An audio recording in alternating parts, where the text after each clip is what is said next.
Chapter 130. This winery was the product of Lord Zhou's meticulous care.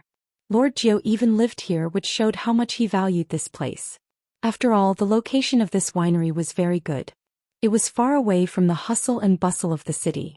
Everywhere was filled with a peaceful atmosphere, as if it was situated on a green prairie. "Sir, we have arrived." Lord Zhou smiled modestly. "Bye-bye-you-bu-bu." Death Mage held onto his phone with a cigar in his mouth and a cane in his armpit. "A mask? I forgot. Sir, wait for me." Without waiting for his underling to open the door, Jiu Yi immediately ran over and asked about Death Mage's well-being. However, Death Mage's gaze was only focused on his phone. Hua hua hua. Hearing the sound of gold coins, Death Mage fiercely took a puff of his cigar, and soon after his entire body started emitting smoke. GGG. Imperial translation: awesome. Originally, Jiu Yi had thought that Death Mage was just playing around in the car. However, he didn't expect that Death Mage was actually holding onto his phone all the time. Death Mage didn't even have the intention to put his phone down. "There are a few big shots sitting inside the car. It doesn't seem too good for you to just hold onto your phone and enter the car. Especially that "bu-bu-bu" sound. How can the sound of this Apple X be so loud? My 8848 is still the best. Sir, can you stop for a moment? GGG. Royal translation: can you afford to pay for so many fish? Jiu Yi was still an experienced person, and he was able to discern Death Mage's emotions from his tone of voice. The two of them walked into the interior of the winery. At this moment, there was a large round table in the winery's conference room. There were 8 men and 1 woman sitting around it. Some were dressed in suits, while others were dressed in magic robes. The only female member was gorgeous. She wore a floral jade-colored robe and had a floral veil draped over her shoulders. Her soft black hair was pinned with a flying fairy hairpin. She looked like a fairy. This person was the sect master of Cloud Sect, Sun Fong. "What the hell are we doing here?" one of the middle-aged men shouted in a deep voice. This person was the alliance leader of the Southern Alliance, Hai Dicey. Because he was bald, he looked quite fierce. Traceless Pavilion's pavilion master was dressed a little weirdly. He was wearing a loose t-shirt, loose pants, a gold chain around his neck, a hat, sunglasses and other accessories. He was dressed in a hip-hop style. Recently, he had indeed become infatuated with hip-hop. Gu Zheng clapped his hands and actually started rapping. "Hi Dicey, why are you so anxious? Hi Dicey, hi go and take revenge. Hi Dicey, your ass." Hi Dicey jumped. "Alliance Chief, hi, don't panic." The one who spoke was the sect master of the Loud Thunder sect, Yang Yi. Wang Debao, who was cutting his fingernails, smiled and said, "That's right. Why are you panicking? Didn't the Dry Zen sect also lose an elder? How does it feel to have someone to accompany you?" Dry Zen sect master Che Zhishuan's expression turned cold. Wang Debao. Dry Chan Yi sect Hai said, "Lord Hai Che. Hai of. I said I. Lord I, Lord I. Yang as I as. Hai. Yang. Lord. Li Ji Tian Hai. Ji Lord. Hai said. Ji. Alright, everyone stop talking. The one who spoke was called Xianxia. He wore a pair of ordinary glasses and his looks were average. However, he seemed to be very intelligent. In fact, none of them dared to act rashly because everyone's strength was about the same. Unless they outnumbered each other, it would be meaningless. After all, if fighting wasn't to win, then what was the point of fighting? Hai Dicey angrily said, "If it were up to me, we should join forces to denounce them." Yo, check who is making a fuss. It's not like my elder died. The pavilion master of Traceless Pavilion, Gai Zheng, crossed his arms and made a 666 gesture. Hai Dicey was so angry that he almost vomited blood. "I'm going to King kill you today. Also, come come over here." Yang Yi, the sect master of the Mighty Thunder sect, grabbed hold of Hai Dicey, who was about to go berserk. "Alliance Master Hai, don't be agitated. This sect leader is also very sad that something like this happened. You have to get used to it in the future." Hai Dicey's face stiffened. Yang Yi took out a hat from nowhere and put on a pair of sunglasses. "You check it out." Gai Zheng immediately replied, Yo, brother is so awesome. Yo, this is a good stab. I'm going to King kill these 2 bastards today." A strong energy burst out from Hai Dicey's body. How could Gai Jing and Yang Yi not be arrogant? Two of the elders that went out died and one of them was injured. Look at us, we came out without a single injury. That's why, even if the younger brother is brainless, the older brother definitely isn't any better. Dry Zen sect leader Che Zhishuan said coldly, "Count me in." Wang Debao's was Xinran Ji Anyun and Guang Tianlu, who hadn't made a sound all this while. The four of them just watched and didn't have any plans to make a move. To them, all of these people could be counted as cultivators, and this kind of relationship had to be divided properly. Enough. Cloud sect leader Sun Fong shouted out coldly. She is a beauty, so I have to give her some face. Che Zhishuan snorted and gradually retracted his killing intent. If it wasn't for sect leader Sun pleading for you all, I would have turned you all into thick water today. That's right. Since sect leader Sun has spoken, I won't make things difficult for you two immature children. Hai Dicey's expression changed. If he was an angry man just now, then he was a warm young man now. The beauty of the north was by Cixin, and the pride of the south was Sun Fong.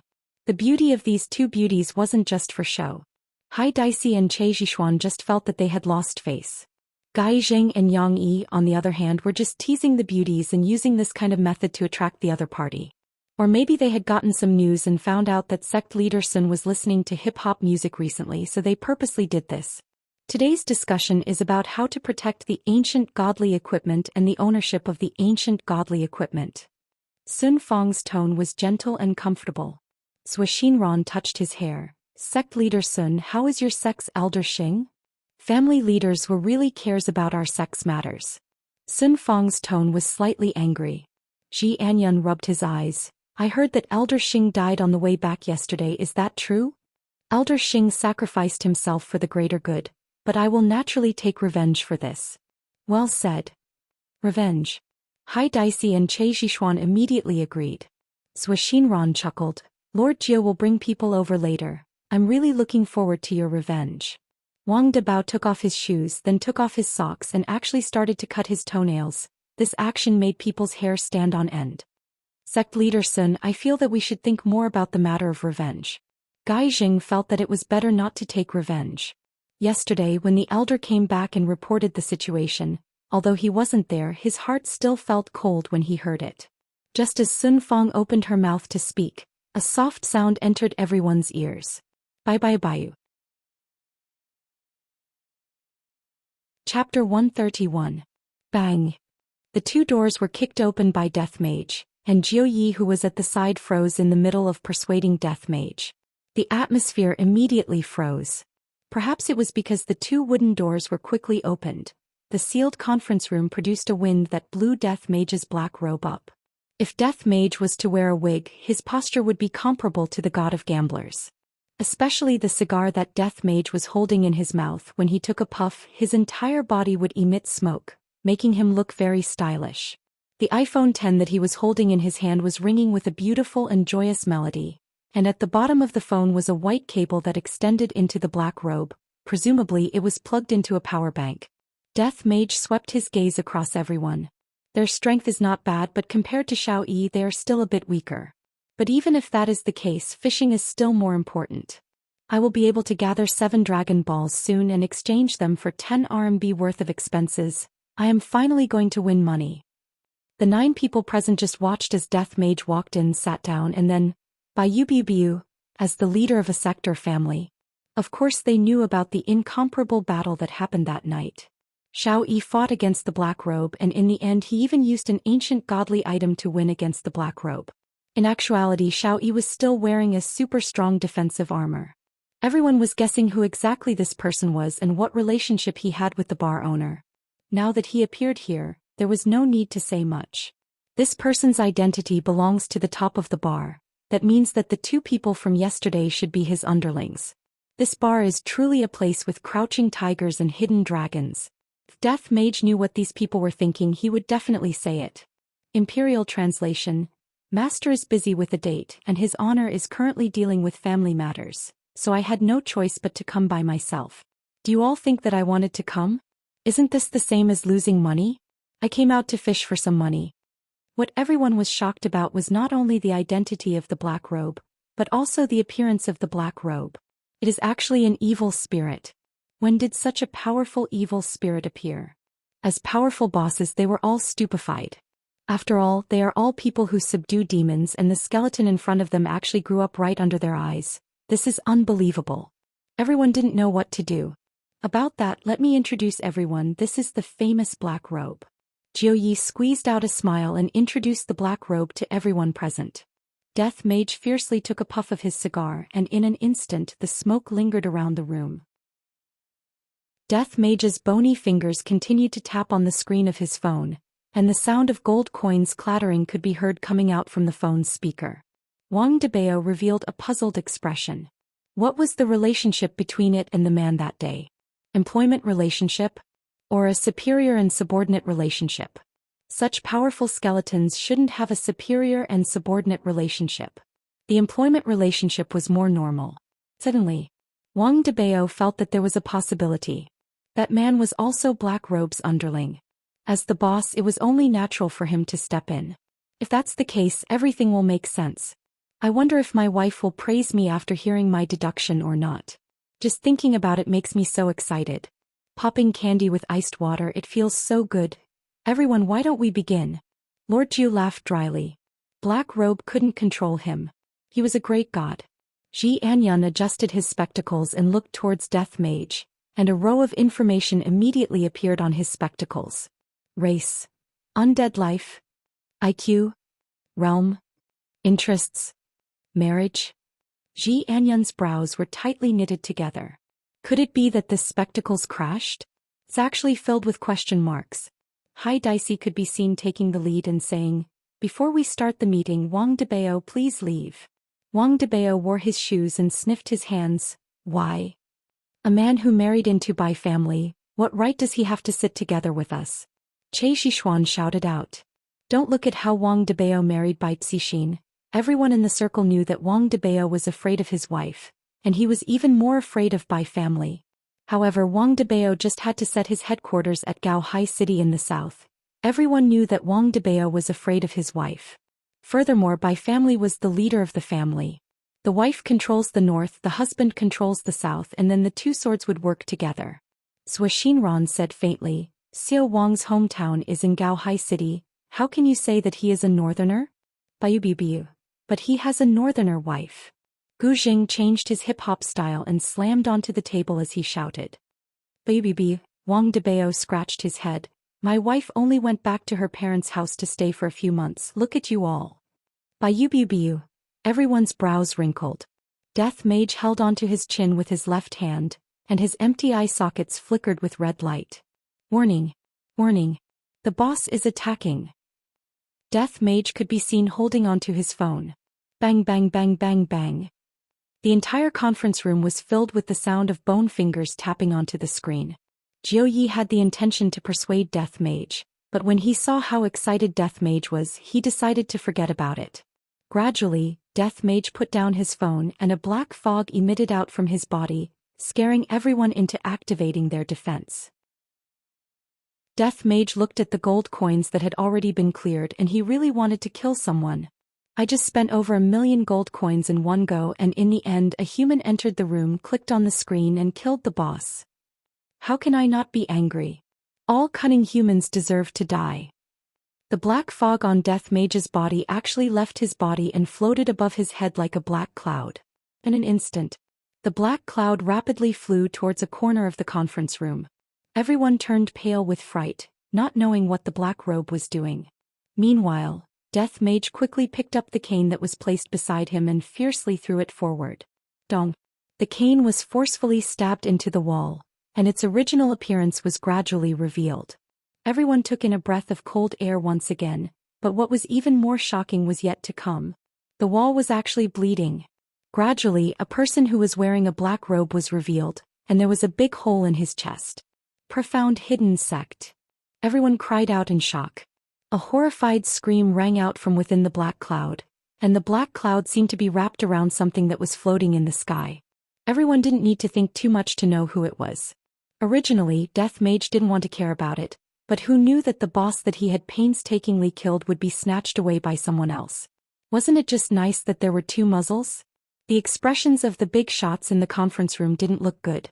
The people from Profound Hidden Sect had infiltrated into the conference room, and not a single one of them noticed it. These two people were definitely the trump cards of Profound Hidden Sect. If it wasn't for this black robe, the contents of today's conference would have been leaked out, and the consequences would be unimaginable. Sun Fong glared at the man within the black cloud and shouted out, "Speak! What do you all know?" The man who was wrapped within the black cloud let out a miserable howl. It wasn't that he didn't want to speak, but rather he couldn't. Death Mage's finger moved slightly as if he was torturing the man above him. "Your Excellency, can you let him go?" one asked. Sun Fong said to Death Mage. Her tone was very courteous, but in her heart she was very angry. "This fellow's subordinate killed my elder." GGG, Imperial Translation, I don't want to. Following that, Death Mage clenched his finger. The black cloud instantly corroded the man, and soon after the man dissipated. Not even a piece of him was left behind. Chapter 132. The entire meeting room turned silent in an instant as everyone stared at Sun Fong in disbelief. Everyone estimated that with Sun Fong's strength, she had a 4% chance of winning against Xiao Yi. But against the fully armed Xiao Yi, her chances of winning were 0. As for this black-robed man, he had beaten the fully armed Xiao Yi like a dog. Although Xiao Yi had won, it had been a tragic sight.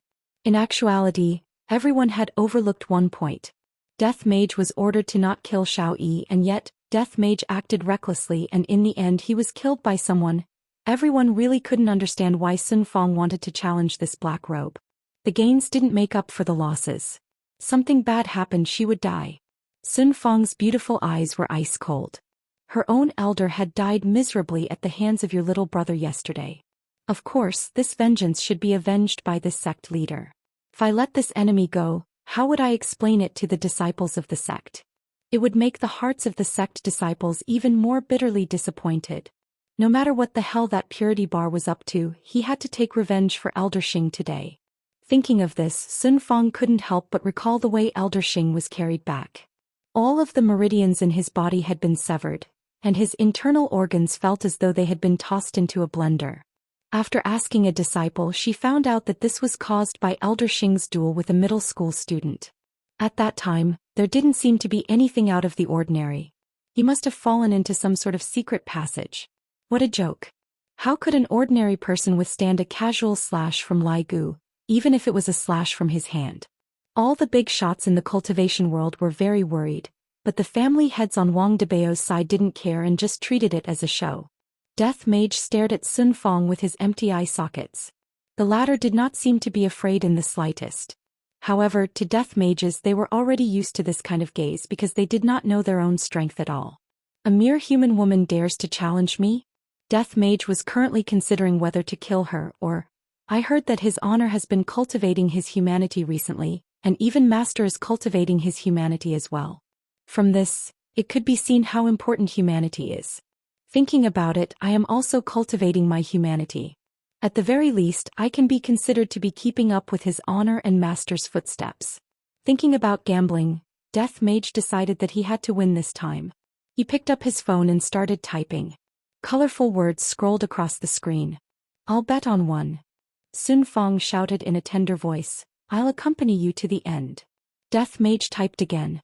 "If you lose, you'll become my slave." Everyone cursed him for being shameless in their hearts. It was obvious that he was going to win, yet he still wanted to take in a proud southern girl as a slave.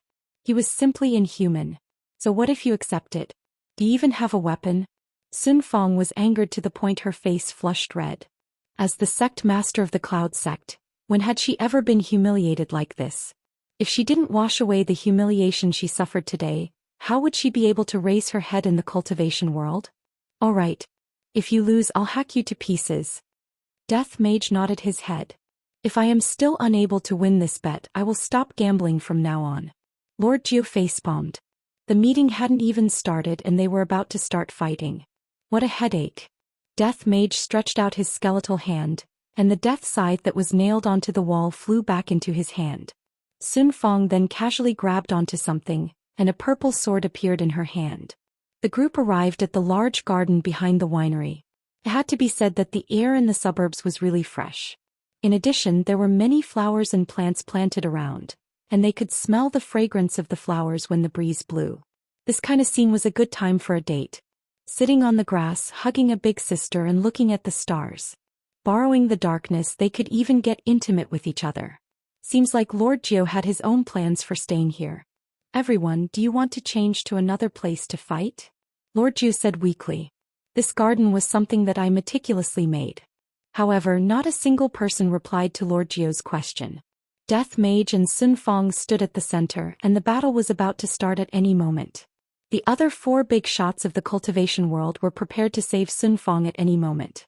Death Mage stabbed the death scythe in his hand onto the ground, then spread out his hands and said, "GGG, Imperial Translation, woman, tremble in front of me." Although Sun Fong didn't know what the black-robed man in front of her was doing, she knew that he definitely didn't have any good intentions. Immediately, Sun Fong pulled out her sword. A series of sword cries immediately rang out, and everyone couldn't help but exclaim in admiration. Sect Master Sun's strength doesn't seem to be as what the rumors say. Isn't this nonsense? Who doesn't have a few trump cards up their sleeves? It's just that they didn't use them yet. Death Mage stretched out his index and middle fingers, and everyone didn't understand what he meant. However, when they saw Death Mage slightly hooking up his index and middle fingers and shaking them at an extremely high frequency, everyone sucked in a breath of cold air. That was because everyone had forgotten an important point.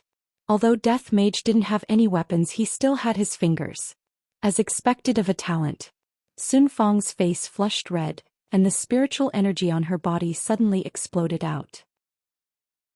The flowers and grasses in the surroundings immediately flew into the sky, and the scene was instantly beautiful. A silver light flashed and Sun Fong's entire body turned into an afterimage. Everyone who was watching the battle had grim expressions on their faces. Sun Fong's strength is truly very strong. Sun Fong looked at the dazed black robe and sneered in her heart. Do you really think that I, the sect master, am easy to bully? And to still want to be your female slave, you are truly delusional. Death Mage didn't use any weapons, that was because he had other intentions. Death Mage stretched out his spotlessly white and long bone finger and grabbed out. He firmly grabbed onto Sun Fong's right wrist that was holding onto the sword, then grabbed onto Sun Fong's alluring waist with his right hand. Hai Dicey was dumbstruck. How is this even a battle? This is clearly a display of affection. Che Zhishuan clenched his fists tightly. The goddess in his heart is actually being hugged by a skeleton. Damn it. Gu Zheng and Yang Yi were about to go berserk.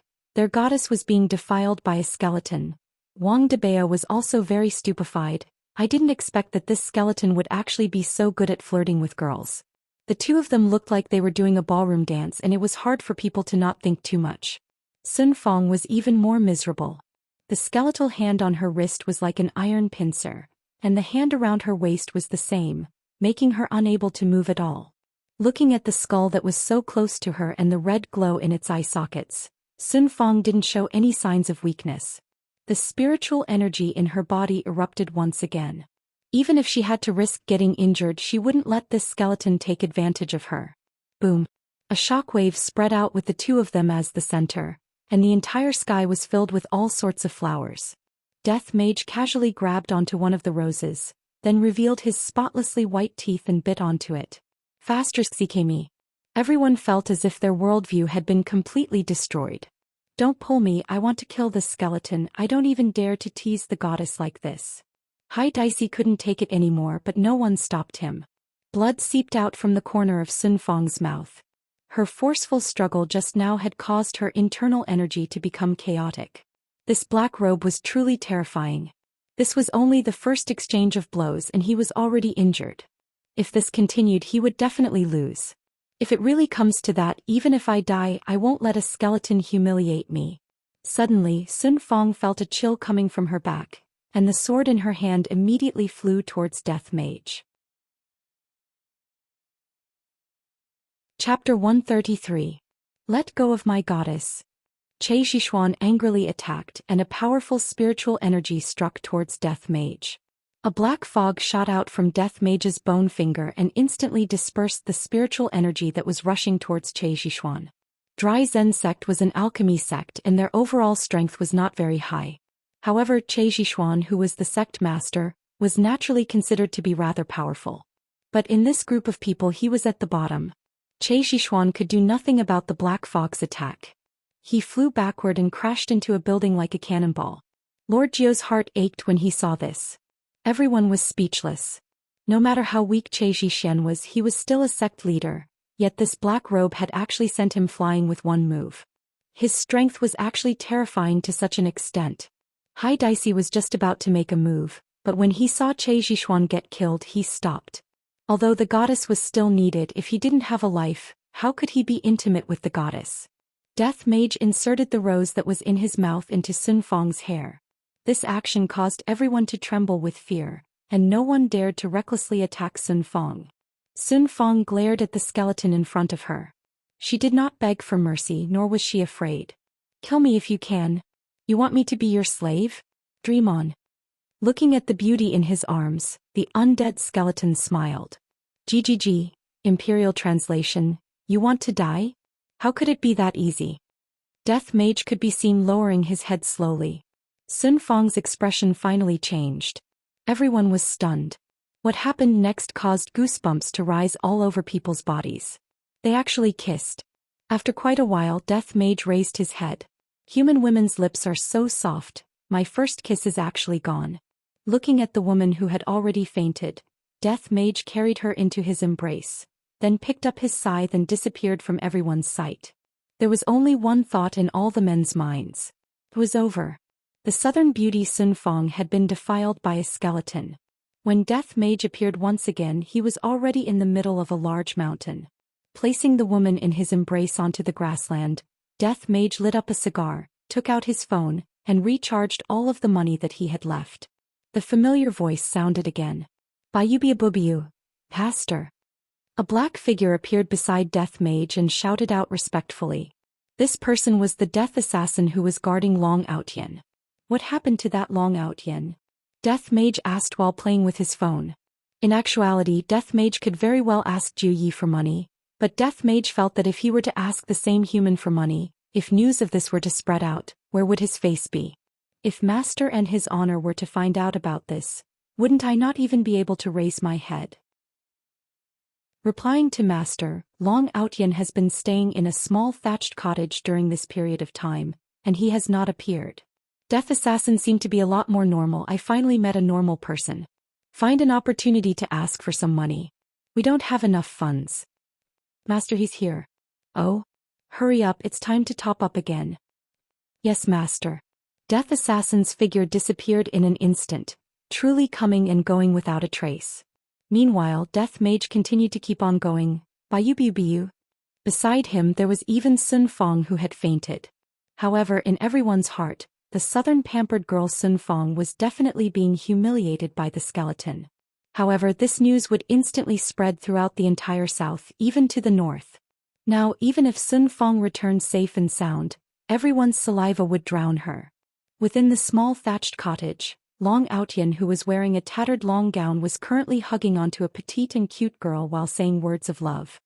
"Meng Meng, I wonder if you will be able to come back alive after going out today." Long Outyen let out a long sigh and said with an extremely gentle tone. Meng Meng rubbed onto her beloved man's chest and said, "Brother Long, if you meet with misfortune, Meng Meng will accompany you." Long Outyen took a deep breath. This is the plot of the main character being loved by the female lead to death. "Wait till I defeat that black-clothed man, the entire world will belong to me, Long Outyen. Long Outyen will be able to pick any beauty in the world. However, Meng Meng, don't worry, when Brother Long finishes working hard outside, I will definitely come and pick you up." Long Outyen consoled Meng Meng attentively. Meng Meng smiled tenderly. "It's all right, Brother Long, you just have to work hard at ease. Meng Meng will wait for you here." "Meng Meng, you are the best. Brother Long, keep this bottle of medicine, take one pill a day, if not, the love goo will break out." "Meng Meng, Long Outyen, thank the heavens for having you in this life." Tears of pain flowed out from Long Outyen's eyes. "Isn't it just having sex? To actually be so ruthless, why am I, Long Outyen's life, so bitter? Brother Long, Meng Meng will be yours for my entire life." "Meng Meng," Long Outyen cried. After a long time, Long Aotian said gravely, Meng Meng, I'm leaving. Brother Long, you must definitely come back victorious. Bringing along his exhausted body, Long Aotian walked out of the small thatched cottage. The feeling of leaving feels so good. After walking far away, Long Aotian shouted loudly, come out. My dragon god technique has already been trained to the 2nd level. Watch how I take revenge today. It's all because of you, you bastard. I had to use the Earth Escape Talisman to escape to this desolate place, and even got poisoned by the love goo. You destroyed my dream of having a harem. The hatred between me and you is absolutely irreconcilable.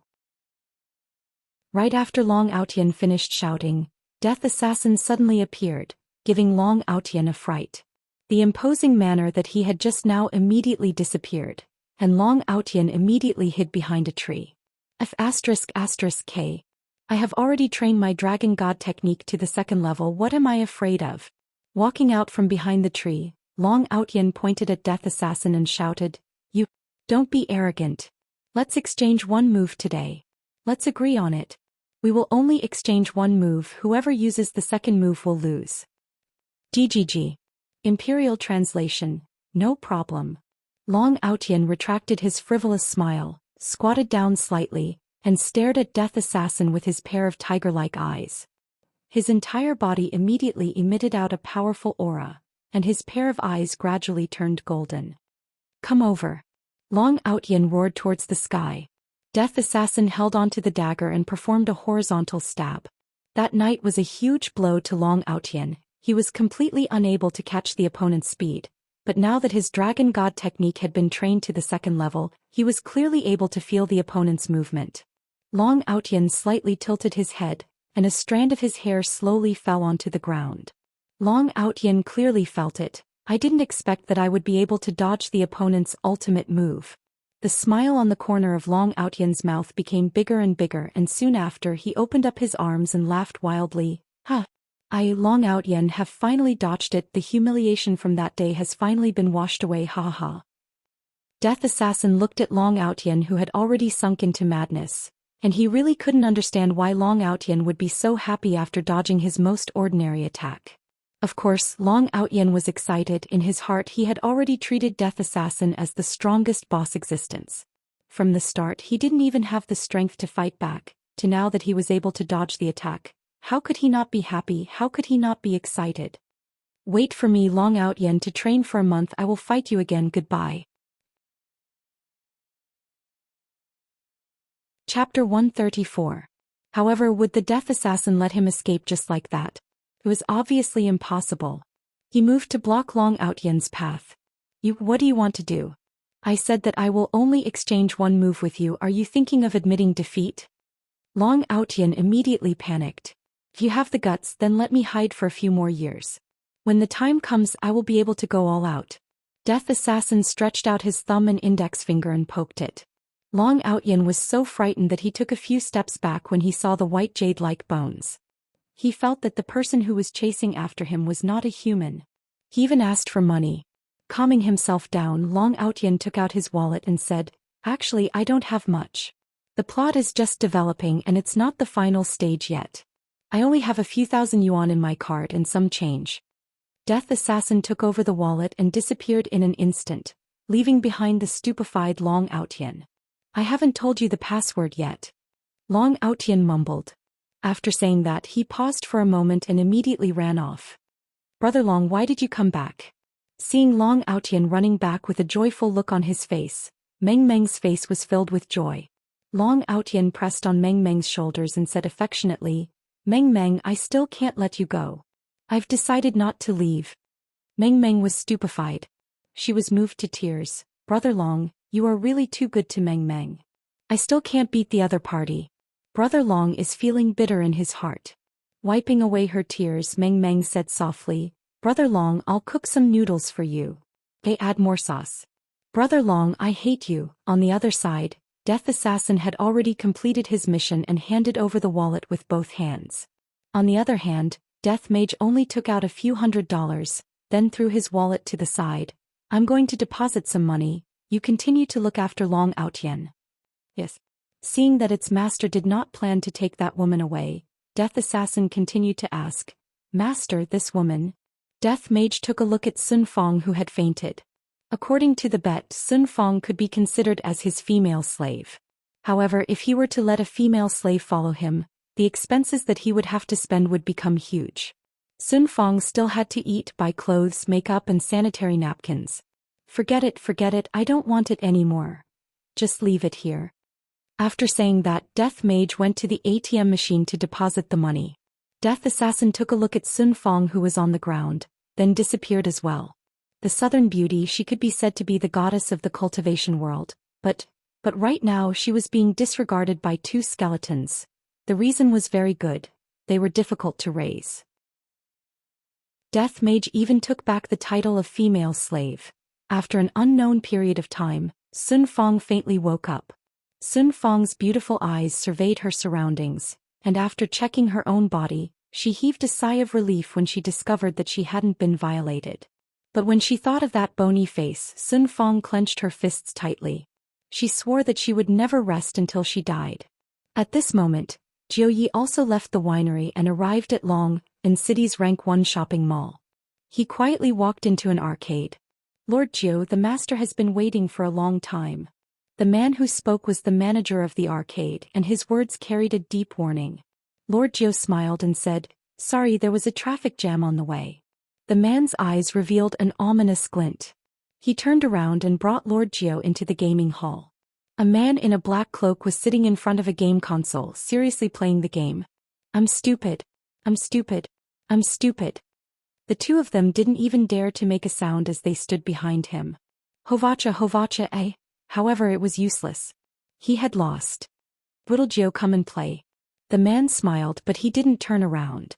Lord Zhou took a deep breath. I don't dare. Sit. The man patted the stool. Zhou Yi knew that he couldn't shirk away anymore. Rejecting once is respect, but rejecting twice is idiotic. Sitting beside the man, Lord Zhou was trembling with fear. This kind of situation was like standing in front of the boss of the bar. The man stuffed a copper coin into the man's mouth and began to select the person. How's the situation at night? The man asked as he selected. Master, there's been an accident. The man patted Lord Zhou's shoulder. Don't be nervous. I won't kill anyone. Lord Zhou thought to himself, you are probably farting. Those people didn't die? The man asked curiously. How could Lord Zhou be in the mood to control the people inside? He said in a low voice, I couldn't invite the owner of the bar, so he went to fight Xiao Yi's black robe. How boring.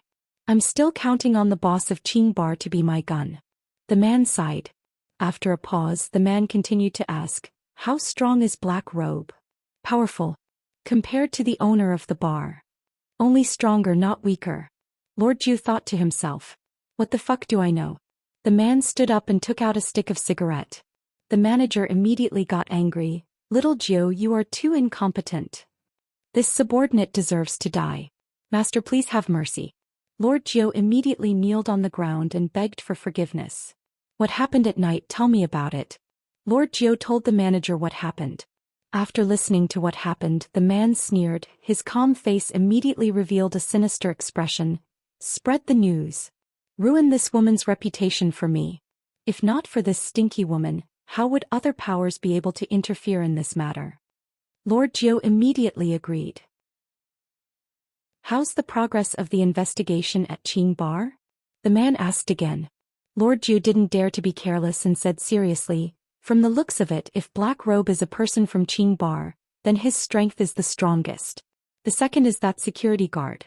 Yesterday, a youngster suddenly appeared, and his strength is also not to be underestimated. As for that boss, he seems to know summoning techniques. Last time he even scared Cloud Sect's Jian Yuan. Humph. What's so difficult about scaring a small deacon from Cloud Sect? Is there anything else? The man asked. I have never seen him make a move, so it's hard to judge his strength. The man became silent and pondered in his heart. The boss of Qing Bar seems to be the boss, but his strength is the weakest. Could it be that he is a puppet that Black Robe set up to deceive others and Black Robe is actually the boss of Qing Bar? This possibility is very high. If I obtained an ancient godly item, then I would definitely be able to easily kill Black Robe. However, the current situation has become complicated. Originally, he wanted to use tonight to test the strength of Qing Bar's boss. If Zhou Xian killed all those people, then he could sit back and enjoy the benefits. Unexpectedly, he didn't go. Wrong. It's not that he didn't want to go, but Black Robe didn't allow him to go. After all, Black Robe is the boss in secret. How could Black Robe not go to such a big scene? If that's the case, then the boss is definitely Black Robe. Xiaojiu, keep a close eye on that Black Robe. The man shouted in a deep voice. Yes, master. This medicine is for you. Thank you, master. Lord Jiu was overjoyed and hurriedly kowtowed to thank him. Go and do your work. Yes. After Lord Jiu left, the man clenched his fist tightly and muttered, This game of chess has been played for 5 years. I cannot fail at the crucial moment. I will kill whoever dares to stop me. Master, you have great fortune. The manager immediately knelt down and kowtowed. Chapter 135. Pay up. The hall downstairs began to be cleaned and closed. Wei Chong no longer wore a security uniform every day after work. He had learned to dress up. Uncle Wei, with a cheerful smile on her face, Tang Wei ran over and held onto Wei Chang's arm. Uncle Wei, hurry up and go on your date. Leave this to us. Yeah. Uncle Wei, you have to protect our store flower. The surrounding shop assistants jokingly shouted. Wei Chong patted Tang Wei's head and gently said, Let's go. And Tang Wei even laid her head on her sweetheart's shoulder. It was getting more and more difficult for her to leave him, and all she wanted to do was to be together with Uncle Wei. Wei Chong was very lovable, but the boss upstairs was very annoyed. Yihua sat on the sofa in the office. The entire office seemed as if it was going to catch on fire. The entire office was filled with smoke and the ashtray was filled with cigarette butts. Looking at the time, it was already 12 o'clock. However, this woman was still stubborn. I don't believe that you won't come and shout. Without my chest, can you fall asleep? The clock on the wall kept ticking and Yihua's cigarette never stopped. Finally, it was 1 o'clock. You're not coming? You want to sleep in separate rooms? Not bad, Xianxia. He was getting bolder and bolder. Go get the quilt first. Yihua stood up and opened the door of the office. The smoke in the office seemed to have found a hole to escape from, and it drilled out of the office without any regard for its life. Arriving at the door of the bedroom, Yihua prepared to open the door and enter the bedroom. Unexpectedly, the door was locked from the inside. This is truly going against the heavens. To actually lock me outside the door, what kind of wife is this? Yihua wanted to kick the door open, but he didn't. Yihua looked at the situation inside the house, and saw that Xianxia was hugging onto a big doll, and with a smile on her beautiful face, Xianxia was fast asleep. She actually fell asleep smiling. As for me, I actually have insomnia. If I don't sleep, don't even think about sleeping. Yihua knocked on the door, then returned to the office. Xianxia, who was in a dream, wrinkled her eyebrows. Getting up from the bed, she opened the door, but who knew that there was no one outside the door? To think that you are a cultivator, these are all the actions of a child. Humph. Xianxia closed the door and continued to sleep. If you have the ability, then go ahead and sleep in the office. Yihua, who was in the office, snorted. There will be a day when you will beg me to go to bed with you. At that time, just watch how I will deal with you. What an arrogant woman. Yihua decided not to sleep tonight. I'm going to do something big tomorrow morning. Yihua turned on the television and continued watching Calabash Brothers saving Grandpa. The happy scene wasn't good at all, and Big Big Wolf was too cowardly. If it was Big Big Wolf himself, he would have slapped Big Big Wolf twice to show his true colors as a man. Since he had decided to pull an all-nighter, Yihua prepared spicy gluten, spicy bean skin, iced Sprite, cigarettes, wine, instant noodles, and so on. Awesome. Time passed by slowly and the sky began to turn bright. Hearing the sound of the door opening, Yihua's spirit immediately returned to him and he switched the television off. My sister-in-law is a lazy bug. Sometimes she wouldn't wake up before noon. The one who woke up so early must be Xianxia. Hearing the sound of Xianxia coming down the stairs, Yihua stood beside the window and looked at the alley. As expected, Xianxia went to buy breakfast in the morning. Yihua's gaze flickered with a cold light. He went to his own bedroom and looked at his substitute. He was furious. He grabbed the big doll on the bed and tore it apart before tossing it above his head. Sunfall, heavenly flame. Kunli, hellfire. Sky, ghost flame. Blazing sun burns the heavens. Buddha, fire, illumination. Looking from outside the window, the bedroom immediately became colorful. Yihua let out a heavy breath and muttered, This is the result of replacing the original. After finished speaking, Yihua opened the door and left. The doll from just now had already been burnt to ashes by all kinds of flames. Doll, what fucking crime did I commit for you to do this to me? After returning back to the office, Yihua stood beside the window and observed Xianxia's movements. 10 minutes later, Xianxia could be seen to have returned with breakfast. Yihua extinguished the cigarette butt and waited for Xianxia to go upstairs. Hearing those familiar footsteps, Yihua's brows wrinkled deeply. Unexpectedly, the footsteps stopped at the door. Unable to care about anything else, Yihua's body instantly disappeared and appeared on the sofa. The blanket that he was wearing fell onto the floor, and at this moment the door was opened. Upon opening the door, Xianxia wrinkled her brows. The inside of the door was filled with the smell of cigarettes and instant noodles. Looking at the man who was lying on the sofa, Xianxia let out a sigh. Quietly walking over, she picked up the blanket that was on the floor and covered Yihua's body with it. Then she placed the breakfast on the coffee table and casually opened the window of the room to let in some air. After doing all that, she left the office. The moment when the door was closed, Yihua opened his eyes. Looking at the blanket that was on his body and the jianbing that was on the coffee table, Yihua snorted, "At least you are sensible." Picking up the piping hot jianbing, Yihua looked at the amount of fillings. It should be an egg and a ham sausage.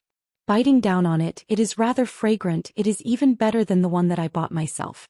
After returning back to the bedroom, Xianxia went into a daze because the doll that was on the bed disappeared.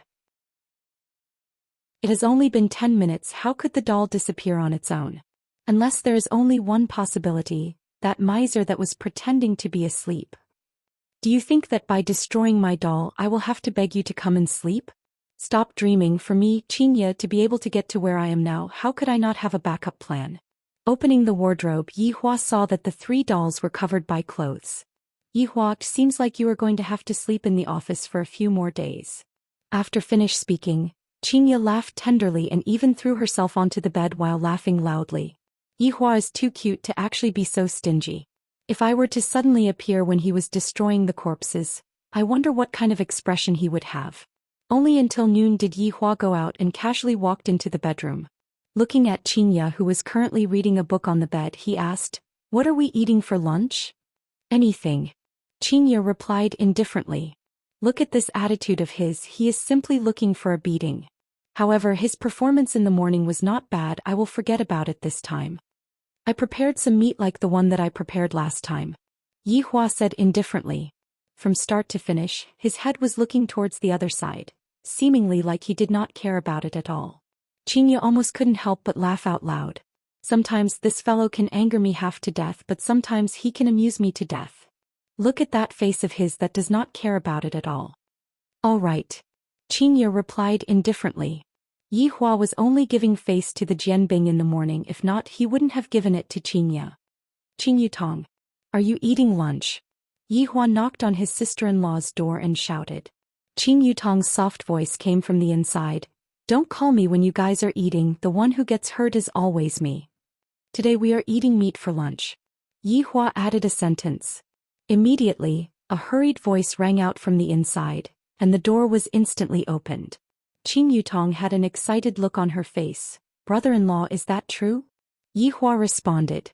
Qingyutong let out a cry and hugged onto Yihua like a koala bear. "Get up." Your butt is itching, right?" Qingyutong immediately let go of Yihua. "Brother-in-law, do you need my help? I can wash vegetables." Frem. Snort, snort, snort. At noon, Yihua prepared a high-class desolate banquet. On the surface, Xianxia was cold and indifferent, but in her heart she was extremely happy. Chapter 136. In the blink of an eye, it was already night. Just like yesterday, Yihua waited for Xianxia to wake him up. "Without the doll, let me see how you are going to sleep." Unexpectedly, after waiting for a while, it was already 1 a.m. Yihua decided to go and take a look at what was going on. Standing outside of the door, Yihua's face darkened. Why did another doll pop out? Didn't I burn the doll? Furthermore, Xianxia didn't go out today and there wasn't any express delivery. Baby, how dare you sleep with my woman? I will kill you tomorrow morning. Yihua decided to stay up all night and wait for Xianxia to go out and buy breakfast. However, he had already stayed up all night once yesterday, and his body was truly a bit unable to take it anymore. Spirit repair. He cast a spell on himself and was instantly full of energy. He could even kill a kun with one punch. The night gradually receded. Yihua was waiting for Xianxia to go out and buy breakfast. Yihua stood at the window and looked at Xianxia leaving, then immediately ran to the bedroom. Meanwhile, Xianxia, who was going to buy breakfast, secretly took a look at Xianxia, then immediately turned around and ran back to the bar. Wait till I catch you, I want to see how you are going to explain yourself. Yihua came to the bedroom and looked at the doll on the bed. Sunfall Heavenly Flames X2. Kunli Hellfire X2. Sky Ghost Flame X2. Scorching Sun Burning Sky X2. Buddha Fire Illumination X2. Baby shouted in his heart, why am I A*2*? The one in front doesn't have one. Hearing the sound of hurried footsteps coming from the entrance of the staircase, Yihua's body faded away, and coincidentally the door was opened by Xianxia. When Xianxia saw that the doll on the bed disappeared again, Xianxia laughed out of anger. This is simply the jealousy king of the cultivation world. However, Yihua had also become smarter. He knew that Xianxia must have definitely bought a lot of things. At noon, Yihua sneakily ran into the bedroom again, and sure enough he discovered that damned doll in the wardrobe. To think that the damned doll is actually hiding in the wardrobe, waiting to sleep with my woman. Sunfall Heavenly Flames X10. Kun Fire *10. Sky Ghost Flame X10. Scorching Sun Burning Sky X10. Buddha Fire Illumination *10. Wah wah. However, when night came, Xianxia still did not come. Yihua was already on the verge of going berserk, and he really wanted to burn all of the dolls in the world. However, when he arrived at the bedroom and took a look, Xianxia was not sleeping inside. Could it be? This woman was actually carrying her sister-in-law. I am going to burn my sister-in-law as well. Xianxia, do you really think that I, the Supreme Overlord, can't do anything to you? Coming to the office, Yihua called Wei Chong and Lai Gu over. Your Honor. Your Honor. Yihua sat on the sofa, lit up a cigarette and said faintly, let's go out together the day after tomorrow. Wei Chong and Lai Gu's eyes lit up, and soon after they said at the same time, we will solemnly obey your Honor's command. You two go make the arrangements. Wei Chong knew that this mission would definitely fall on him and said softly, Master, where are we going? I can book a hotel. Who told you I'm going to stay in a hotel? Camping. That kind of tent. Yihua shouted out gravely. These two brains have returned to the past again, right? If he were to stay in a hotel with so many rooms, wouldn't he still be able to sleep wherever Xianxia wanted? Lai Gu was very depressed. He didn't say anything, but he was also implicated. Subordinate understands. But Wei Chong stammered. He was too embarrassed to say it out. But what? Wei Chong swallowed his saliva and said nervously, Your Honor, in the past subordinate was still all right when I was living alone, but recently I got a girlfriend and my expenses became bigger. Right now even a man too has to be eaten in 3 bites.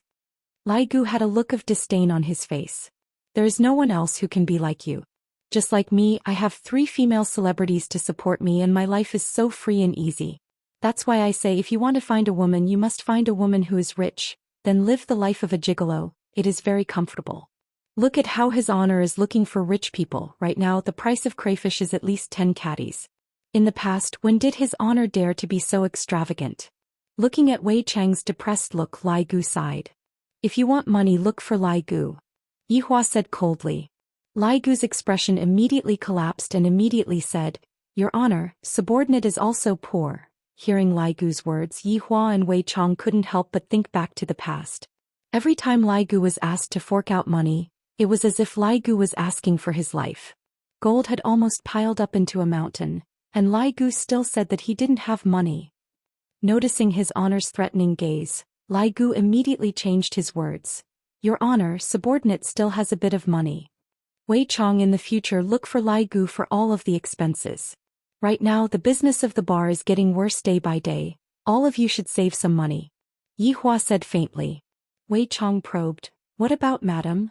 Upon mentioning Xianxia, Yihua became unhappy and shouted out lightly, Can I even use that stupid woman's money? Why don't the two of you use your brains? This subordinate is slow-witted. This subordinate is also slow-witted. Yi Hua paused for a moment then reminded, "Are the two of you going to bring people with you the day after tomorrow? This subordinate will only bring little Tang along. I only have 3 celebrities with me, so I need someone to wait on me." Wei Chong looked at Lai Gu in disbelief. "This bootlicking skill is truly not bad. Little Tang is a waitress, she can also be responsible." Wei Chong added. Yi Hua nodded his head. "It's good that you have this intention. Wei Chong, you have to remember, don't buy too many tents, 3 tents is enough." Wei Chong was shocked. 3 tents. His honor and madam will definitely be 1, Lai Gu and his 3 celebrities will be 1, then I and Xiao Tang. His honor is wise. To actually empathize with his subordinates so much, I am moved to tears. I will solemnly obey his honor's command." Wei Chong said excitedly, even his tone was trembling. Yi Hua waved his hand. "All of you can go back." "Yes. Yes." After the 2 subordinates left, Yi Hua lied on the sofa and covered himself with a blanket. "Why do I feel so miserable? Qingye, just you wait. As for Qing Yutong, Yi Hua definitely won't bring her along. What if Qingye sleeps with her little sister? Wouldn't this flawless plan of mine be ruined? Wanting Qing Yutong to cooperate with me is extremely easy, I just need to spank her butt and add meat in one go. Qing Yutong will happily agree to it. As long as I give her meat to eat, she will do anything." During dinner time, Qing Yutong rubbed her head and said, "Big sister, I won't be going tomorrow, my head hurts." "What's wrong?" Qingye asked concernedly. "I might have caught a cold. I told you to play less games but you didn't listen." After finished speaking, Qingye went to look for medicine. "You're already so old, yet you are still making me worry." Qing Yutong blinked her beautiful eyes towards Yi Hua, and Yi Hua silently nodded his head. Her acting is not bad as expected of a movie empress. Qing Yutong endured the pain in her chest and ate the medicine. "Big sister, you two can play at ease, I will look after the house." Qing Yutong said weakly, feeling as if she was going to die. Yi Hua felt that this was a bit exaggerated. As expected, looking at her little sister's appearance, Qingye said with concern, "I think I will stay at home and take care of you." Yi Hua's heart sunk. Qing Yutong also knew that her acting just now was over the line. Her tone became a bit calmer. "Big sister, I will be fine after sleeping for a while. Furthermore, I will be starting my livestream next week, I have to properly practice my skills." Qingye knocked onto her little sister's forehead petulantly. "You're already so sick yet you are still playing games. Let's see how you will be tomorrow morning." Although she was working together with her brother-in-law to lie to her big sister, the look of concern in her big sister's eyes really made Qing Yutong feel very touched. Qing Yutong could be seen hugging onto Qingye and said tenderly, "Big sister, you are the best." Qingye smiled, caressed onto her little sister's beautiful hair, then looked at Yi Hua who was silently eating. She discovered that ever since Yi Hua appeared, the relationship between her and her little sister had also become better, not like before. "Everyone rest early today," Yi Hua said faintly, then walked back to the office. Qingye snorted coldly. Qing Yutong let out a breath. These two obviously wanted to die, but they just couldn't put down their face, why bother? Yi Hua, who was lying on the sofa, was in a very good mood, as if he could already see Qingye's expression of surrendering and then begging for forgiveness from him. Just thinking about that, Yi Hua laughed out. "Dong dong dong. Come in." Wei Chong could be seen walking in with a weird expression. "What's the matter?" Chapter 137. Yi Hua's brows immediately wrinkled. "The woman is waiting for me?" And her emotions are very unstable. Wei Chong was also confused. Could it be that his honor had gotten into a relationship with her outside? If the madam were to find out about this, it would be troublesome. Yi Hua snorted coldly. "It wasn't like this kind of woman had never appeared before. I will deal with her how I dealt with her in the past. Is there a need to tell me about this kind of thing? But this woman is different," Wei Chong said in a low voice. "How is it different?" Yi Hua asked gravely. Wei Chong said solemnly, "Your Honor, you should go and take a look." Yi Hua let out a breath and glared at Wei Chong. "You can't even handle such a small matter. Did you become stupid from dating?" Wei Chong didn't dare to make a sound. "This really isn't the problem of dating, this is the problem of Your Honor." Yi Hua walked down the stairs. There was no one else in the hall, all the employees had left and there was only a beautiful figure sitting there. The beautiful black hair hung down to her waist. Just this back view alone was enough to give Yi Hua a high score. Furthermore, there was a sword on the right hand of the woman. Meanwhile, she was currently drinking wine and seemed to be rather vexed. If it was the Yi Hua in the past, he would definitely go and strike up a conversation with the woman and then have a wonderful night with her. Thinking up to here, Yi Hua couldn't help but recall a past event.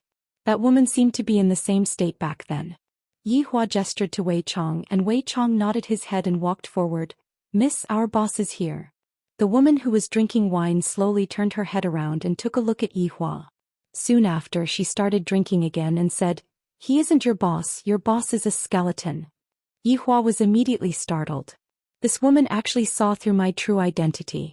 Wei Chong walked over and said in a low voice, "Your Honor, isn't this strange?" Yi Hua nodded his head. "Seems like this woman doesn't come with good intentions. Let's get some information out of her first. How did she know that I am a skeleton?" "That's right, this woman is Sun Fong." Ever since she returned that night, Sun Fong heard all kinds of rumors, all kinds of versions. On the second day, it was as if the whole world knew that she was tainted by a skeleton. As the sect master of Cloud Sect, to be tainted by a skeleton. This is simply even more unbearable than being killed. Just yesterday, the rumor storm became even more shameless and despicable. A few elders of Cloud Martial School could no longer sit still. They begged Sun Fong to abdicate. Otherwise, Cloud Martial School's 1,000 years of foundation would become a laughingstock for everyone. Sun Fong also knew the seriousness of the matter. She didn't blame the elders. Everyone was thinking for the sect. As for Sun Fong, she had left the Yun sect yesterday. She had left the home that she had lived in for a long time. In her heart, she had thought of committing suicide.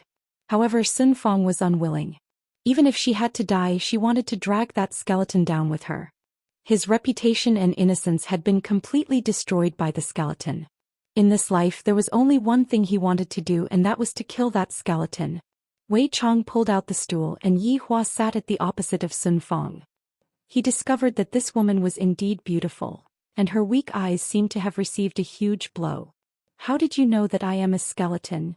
Yi Hua asked gravely, and his killing intent was revealed. Sun Fong was also a little dizzy from drinking too much. She misheard. She looked at the handsome guy in front of her and said, "Because I saw it. He's a skeleton. I want to kill him." Yi Hua and Wei Chong were both stupefied. What kind of plot is this? Wasn't he jumping way too fast? Why did you want to kill skeletons?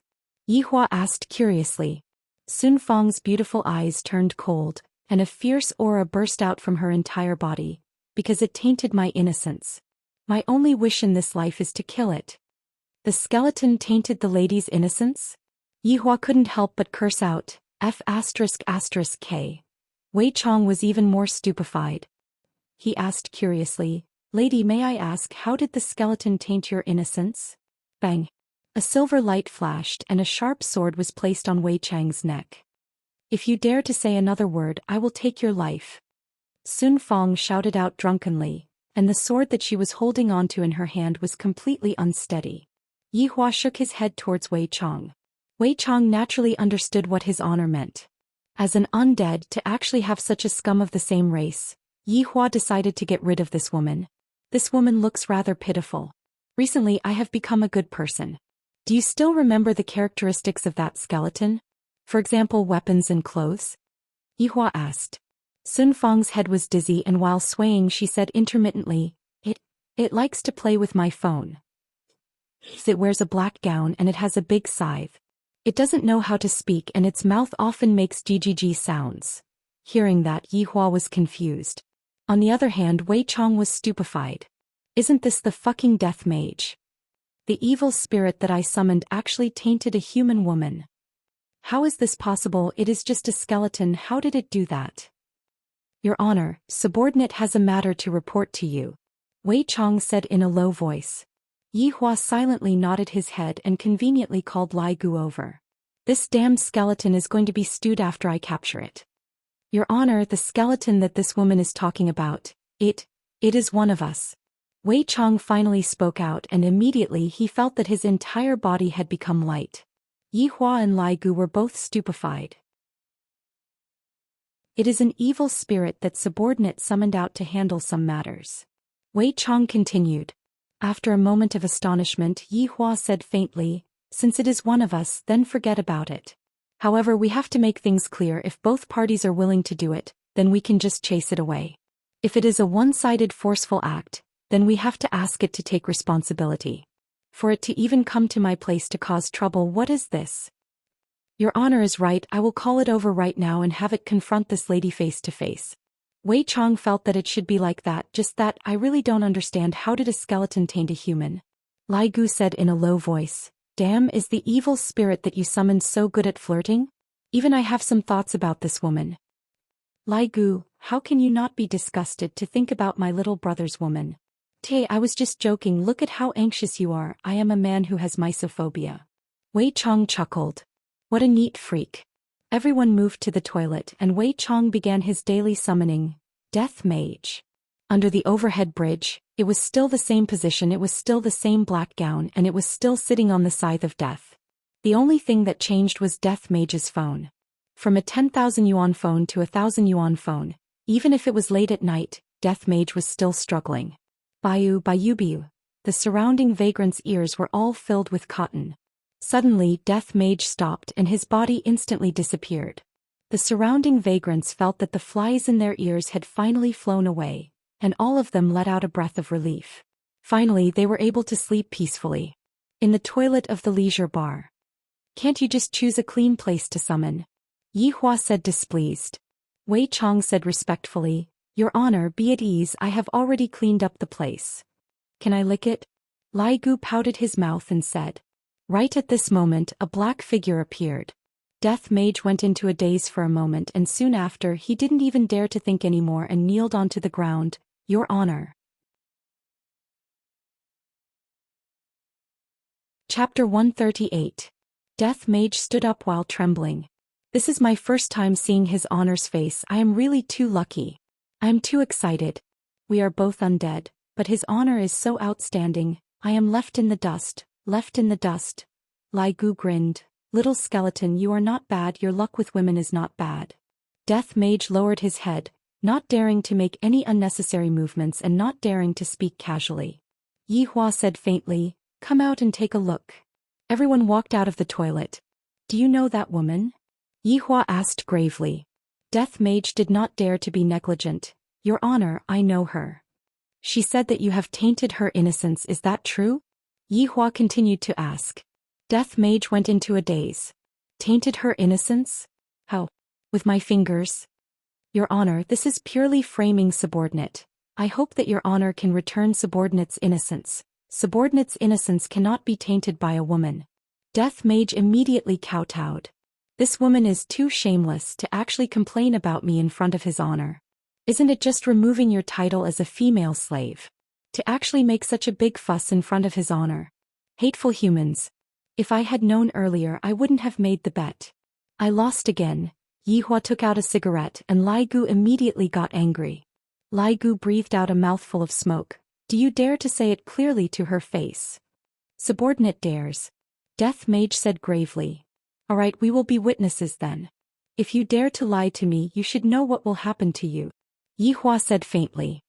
His words contained a majestic might, causing Death Mage to not dare to make any small movements. "Subordinate understands, subordinate will confront this woman right now." Death Mage was rather angry as well. "I didn't kill this woman, and yet, this woman actually came to disturb His Honor's cultivation. Luckily, His Honor didn't blame me. If not, even if I were to die 10,000 times, I wouldn't be able to absolve myself from the blame. Damn, this subordinate of yours is not bad. This show is definitely going to be fun to watch."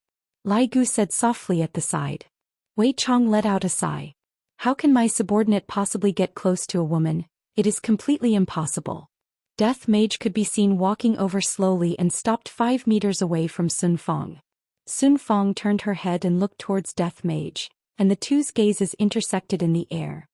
Confirmed gaze, I met the right person. When Lai Gu saw the gazes of the two of them, he couldn't help but sing out slowly.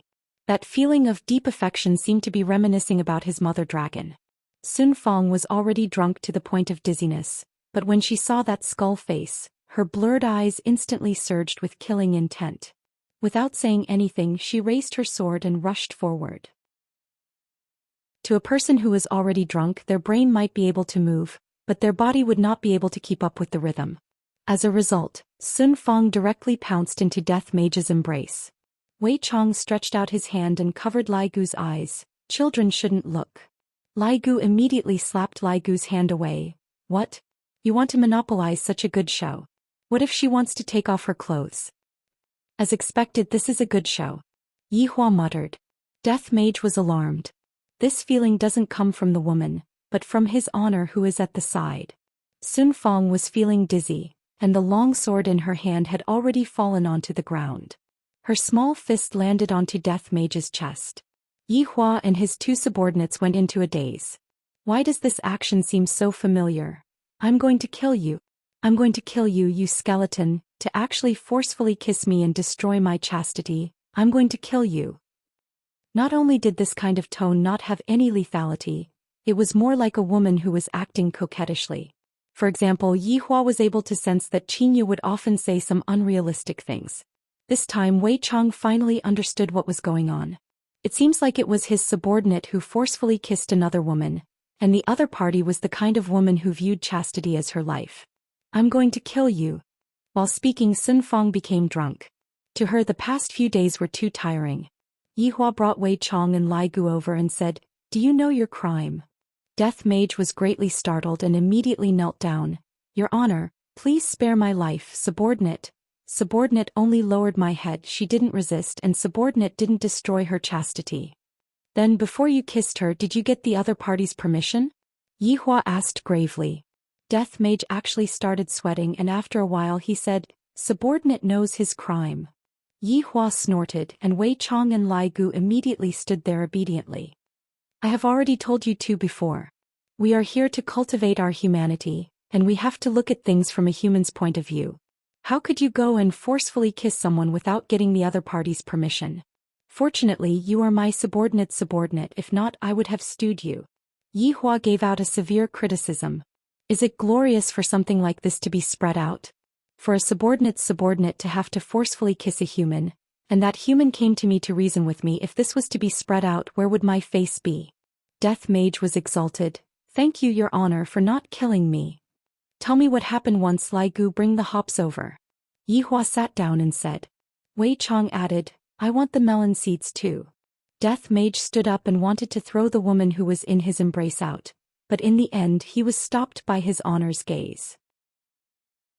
Yi Hua said faintly, As an undead, you have to dare to take responsibility for what you have done.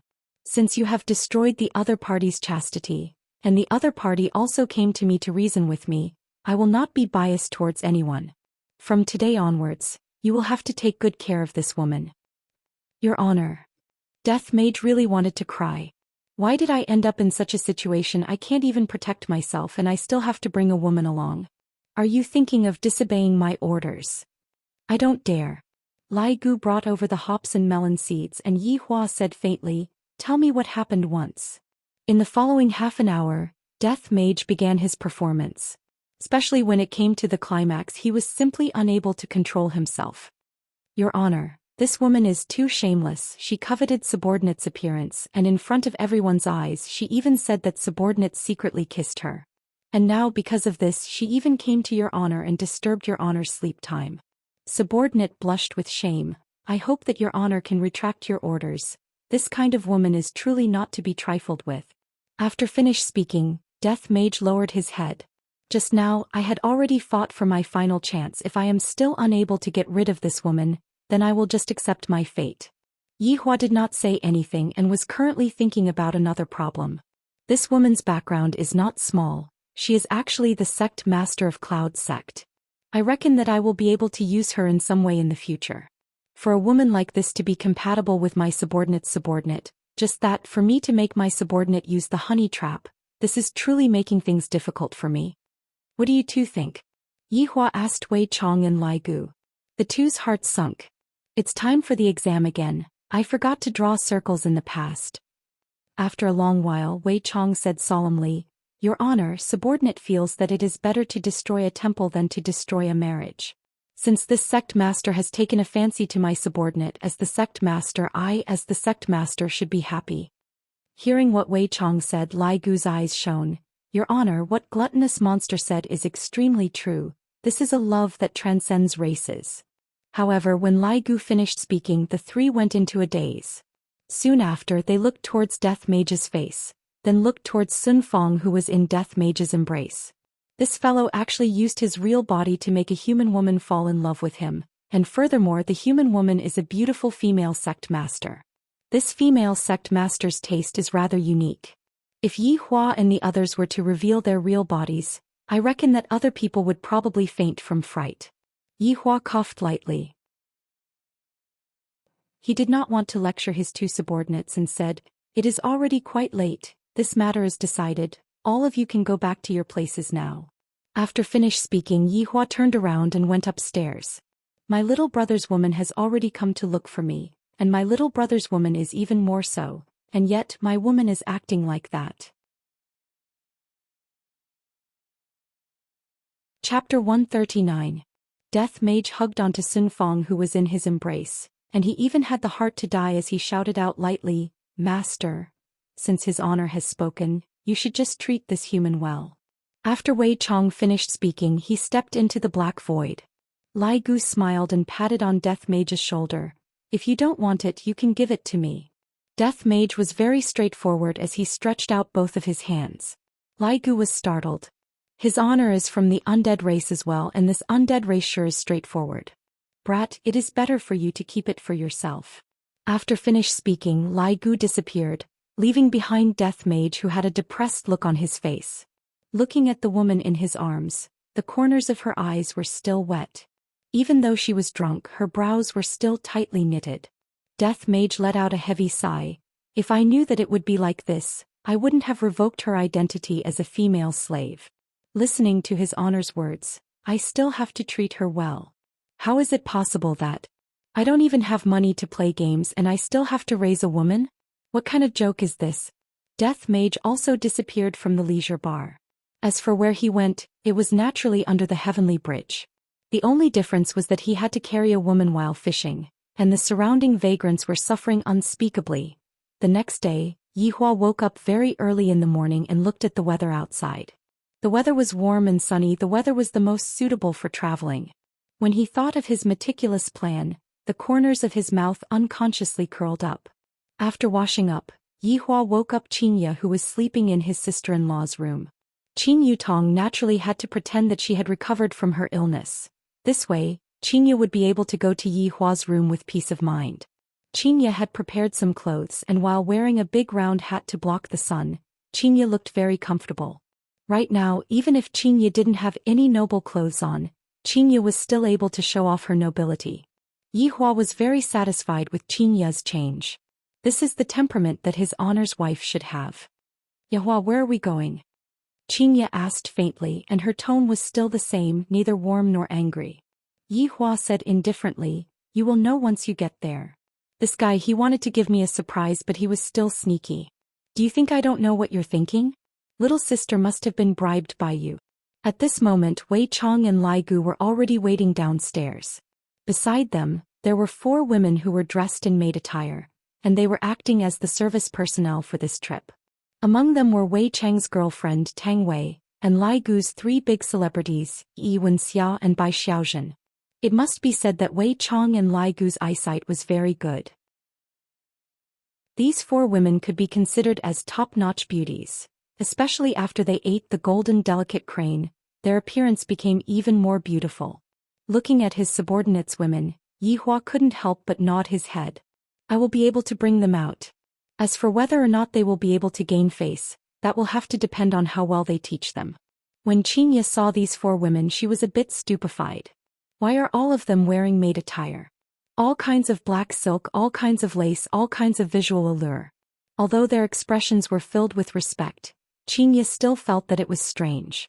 Even Xiao Tang is among them, and why do those 3 women look so familiar to me? "Boss, lady boss." The people below shouted in unison. Yi Hua gladly accepted it, and although Xianxia was stupefied, she still accepted it. "Those 3 celebrities are my subordinates' women," Yi Hua added, lest the jealous king beside him took the opportunity to make a fuss. Xianxia snorted. Today is a rare opportunity. I and my subordinate have not gone out together for a very long time. As for why I am bringing them out, firstly they can do odd jobs and secondly they also need to go on a date. Yihua said faintly. Xianxia didn't believe him. Are all you cultivators like this when you go out? Do you feel that they have become our big light bulb? If you want we can go to the world of just the two of us. Yihua said softly beside Xianxia's ear. Towards Yihua's teasing, Xianxia pinched Yihua harshly, then rolled her eyes at Yihua and walked forward. Yihua laughed lightly. Women, they always say one thing but mean another. The four women who were acting as maids immediately took over the small box from Xianxia's hands, and their expressions were incomparably respectful. Yihua, Wei Chong and Lai Gu walked at the back. Are there any abnormalities with your women? Yihua asked faintly. Your Honor, don't worry, they are able to fight, defend and deal damage. Lai Gu laughed. Wei Chong laughed lightly. Right now Xiao Tang is still not proficient in controlling her strength. Subordinate will let her practice diligently in the future. The two of you have done well. In the future there will definitely be more people that will be needed. For now train properly. Yes. Yes. Outside of the bar, two top-end Qians were parked. This time Xianxia finally did not have to be the chauffeur and sat at the back with Yihua. Wei Chong was the chauffeur, Lai Gu sat at the front passenger seat, and the four maids sat in the second car. Yihua didn't say where they were going, but Wei Chong knew where they were going. Playing was a part of it, causing trouble was also a part of it, and killing was also a part of it. After Lai Gu got onto the car, he sent a message to his women, telling them to go and clear the bar first, to prevent anyone from disturbing his honor's mood. After receiving the message, Lai Gu said to Wuxia, who was beside him, Gugu told us to go and clear the bar first. Wuxia was the only one who had short hair out of the four women. She was filled with a heroic spirit, and even gave people a kind of feeling of handsomeness. Of course, it was the kind of handsomeness that belonged to women, and her figure belonged to the fiery type. Lai Gu was very fond of this type. The one who was sitting behind Wuxia was called by Xiaozhen. She belonged to the cute type of beauty. Her oval face looked very comfortable, and her bashful look couldn't help but make people feel tender towards her. As for Tang Wei, there was no need to talk about her. She belonged to the pure type of girl. Perhaps it was because she wasn't familiar with Lai Gu, or perhaps it was because she saw the three celebrities she was a bit nervous. Clear the bar. A trace of an evil smile appeared on the corner of Wuxia's mouth as she stepped on the accelerator, and like an arrow that left the bow, the top-end Qian shot out. Tang Wei immediately grabbed onto the handle of the car. I feel that they are very ferocious. They are completely different from what I see on television. In the beginning, Tang Wei was actually very nervous. Uncle Wei asked me to come over and act as the boss's waiter, and I felt that it was quite an honor. However, when I thought about how I am the only one coming over, I became a bit nervous, afraid that I would do something wrong. After hearing that there were 3 more celebrities, Tang Wei immediately let out a sigh of relief. When she saw the 3 celebrities that came over this morning, Tang Wei was very surprised. They are actually the popular actresses. I even secretly asked Uncle Wei, and in the end, those 3 actresses are actually Uncle Wei's friends' women. I am about to get dizzy. However, looking at their expressions, they are even more nervous than me. Hello, I am Bai Xiaozhen, nice to meet you. Just when Tang Wei was thinking blindly, Bai Xiaozhen, who was at the side, took the initiative to greet Tang Wei, and with a blush on her small face, Tang Wei cried out in surprise. Soon after, she held on to Bai Xiaozhen's delicate hand and said, "Hello, I am Tang Wei. From what I heard from Gugu, you are Uncle Wei's girlfriend." Bai Xiaozhen's voice was a bit low. Even if she was talking to a girl, she would still be shy and lower her head. However, it was precisely because of this that Bai Xiaozhen gained countless fans in the entertainment circle. Every time a male fan saw that shy look on Bai Xiaozhen's face, Bai Xiaozhen would instantly earn a few hundred million. Chapter 140. You guys know about this too? Tang Wei also became a bit shy, and a blush slowly climbed onto her neck. Wuxia, who was driving, stretched out her hand and said coolly, "Wuxia." Tang Wei immediately held onto her hand. "Hello."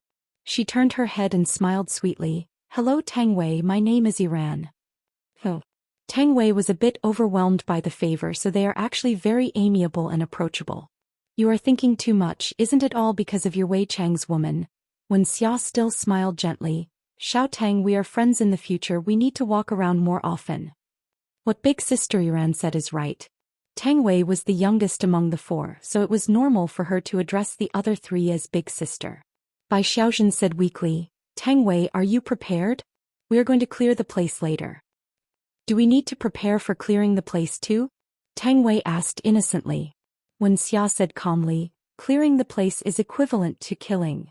Tang Wei was immediately stupefied, while Bai Xiaozhen seemed very shy, but her pair of beautiful eyes were flickering with excitement.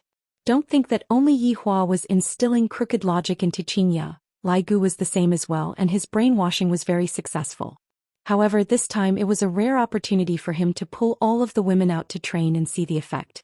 In actuality, Wei Chong also had the same intention. Tang Wei's temperament was still too kind, and this was not a good thing. Coming out today was to let her train her courage.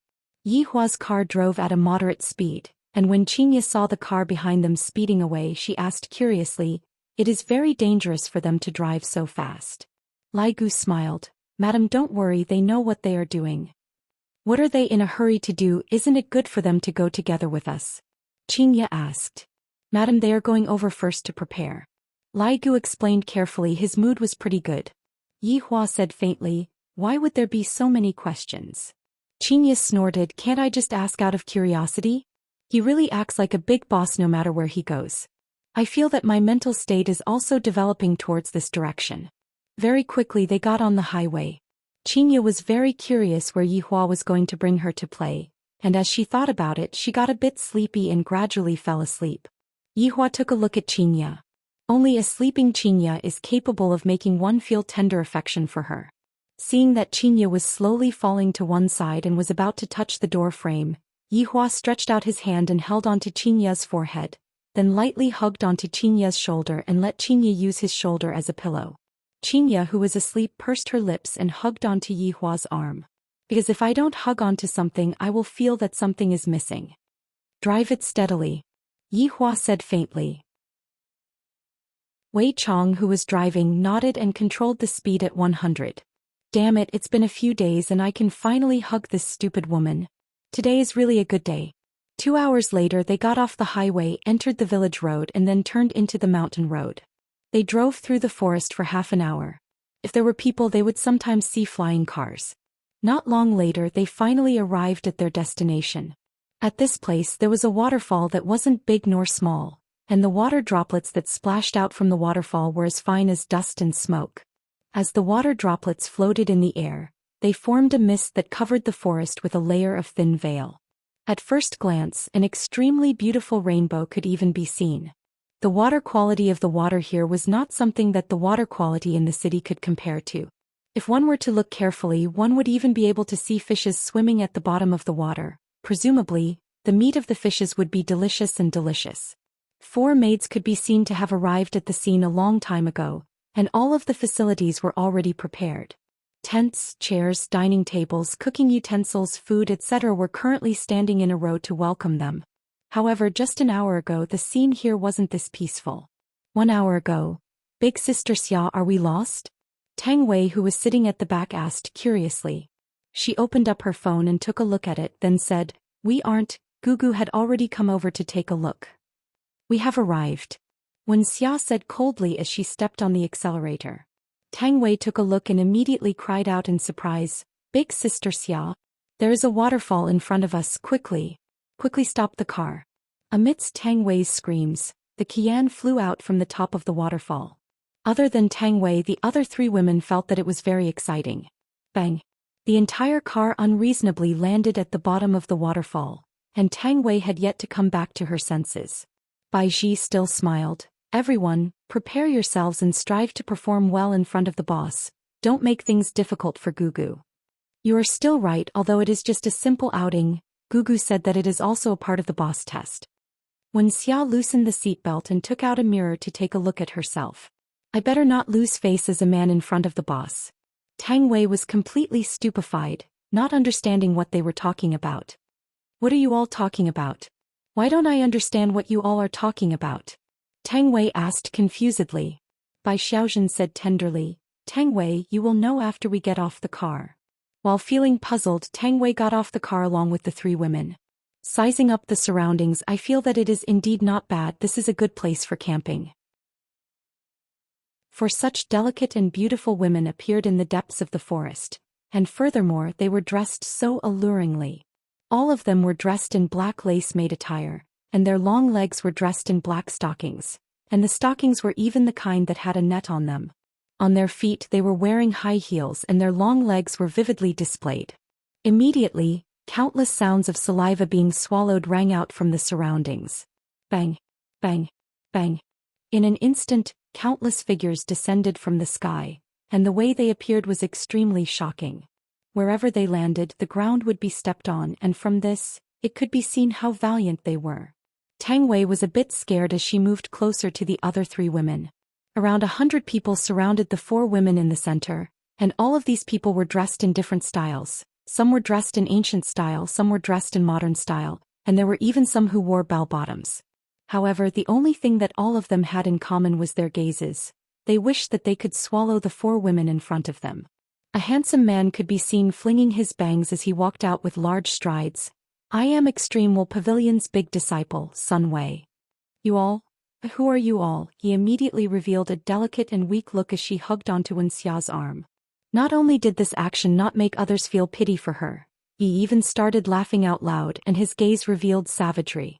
Beauties, this place has long been taken over by us. Let's go then.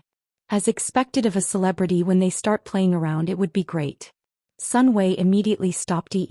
Beauties, don't be like this. I have just regained my single status and I can see that you look pretty good. How about becoming my girlfriend? After saying that, he stretched out his hand wanting to touch Ran's pretty face. However, before he could even touch her face, he flew into the sky like a cannonball and even lit up for a moment. Bai Xiaozhen said shyly, I only wanted to give him a kick. I didn't expect that it would turn out like this. The surrounding men sucked in a breath of cold air.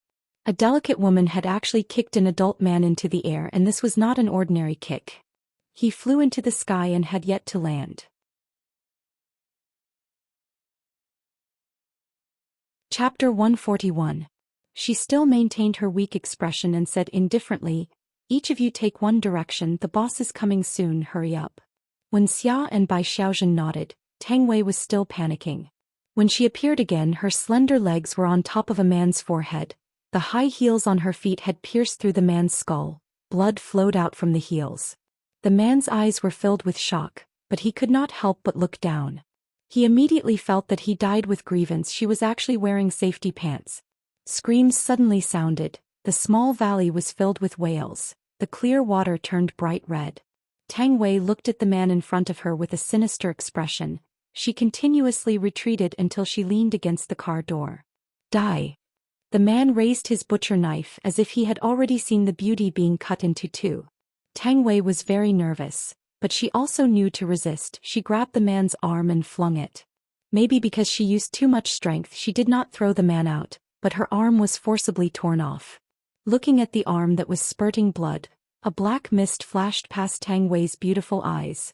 The gentleness on her face gradually faded, and was replaced with a fierce look. Kill. This was a completely one-sided situation. There was no possibility of turning the tables, not even letting anyone escape. The method was so cruel that even the heavens had to cover it up, unable to bear to look at it. In a few minutes there was only one person left out of the few hundred people, and that person did not move at all. He was just a lackey that had just entered the sect, often boasting that he had a strong backing, bullying people in all kinds of ways. Knowing that this time they were going to cause trouble, he became even more terrible. In the end, before the matter even started, it came to them. When had they ever seen this kind of scene? They had only seen it on the television. Quickly come here, there is an honest person here. Quickly come and bully him. Bai Xiaozhen waved her pure white willow arms. Her whole body was clean, not letting the dirty blood stick to her body. Ran, when Xia and Tang Wei slowly walked over. The man was already scared to the point of peeing. He knelt on the ground with a plop. I will tell you everything. We are from the north. We are guarding here to ambush. I will tell you everything you want to know. Please don't kill me. She still walked over slowly, looking down at the man kneeling down. This is not important. Killing you is just to let the boss have some peace. Boss. The man slowly raised his head and looked at the woman in front of him. They actually had a boss. They killed so many people just to let the boss have some peace and quiet. Who was their boss? The man suddenly felt an itch on his neck. After the world spun around him, he saw his body kneeling on the ground. Where did my head go? Where did my head go? Why can't I feel the existence of my hands? No. I don't want to die. After dealing with the last one, he opened the trunk again. Let's split up the work. Don't dirty the boss's eyes. That was the situation an hour ago. Get up. Yihua called out lightly. Sob, sob, sob. Yihua sighed helplessly. However, when Xianxia let out such a tender moan, Yihua felt his heart itching. Have we arrived? Xianxia opened her hazy beautiful eyes, and suddenly discovered that she was currently hugging onto Yihua. Xianxia immediately let go of Yihua. Yihua snorted coldly. What, are you going to let go after hugging me enough? It's not like I wanted to hug you on purpose, Xianxia said in a low voice, then opened the door and got off the car, not giving Yihua the chance to flip out. A slight smile appeared on Yihua's face. Your Honor, seems like the madam is still unable to escape from your palms. Wei Chong calmed down and said with a slight smile. Yihua snorted lightly. She will never be able to escape from my palms in this lifetime. Lai Gu quickly took out a small notebook and recorded down his Honor's golden words. Then tell them to his women. Wouldn't that make them feel extremely touched? Then just thinking about all kinds of services made me feel extremely happy. After getting off the car, Yihua smelled a familiar smell of blood. Taking a deep breath, I feel great. Boss. The four women shouted out tenderly. Yihua nodded his head and said faintly, You have done well. Thank you for your praise, boss. The four women slightly bowed their bodies and shouted out. Meanwhile, Xianxia was currently playing with rocks not far away. Xianxia appeared to be indifferent, but she would observe Yihua from time to time. Seeing Xianxia's adorable actions, Yihua walked over. Even the boss is praising you all, not bad.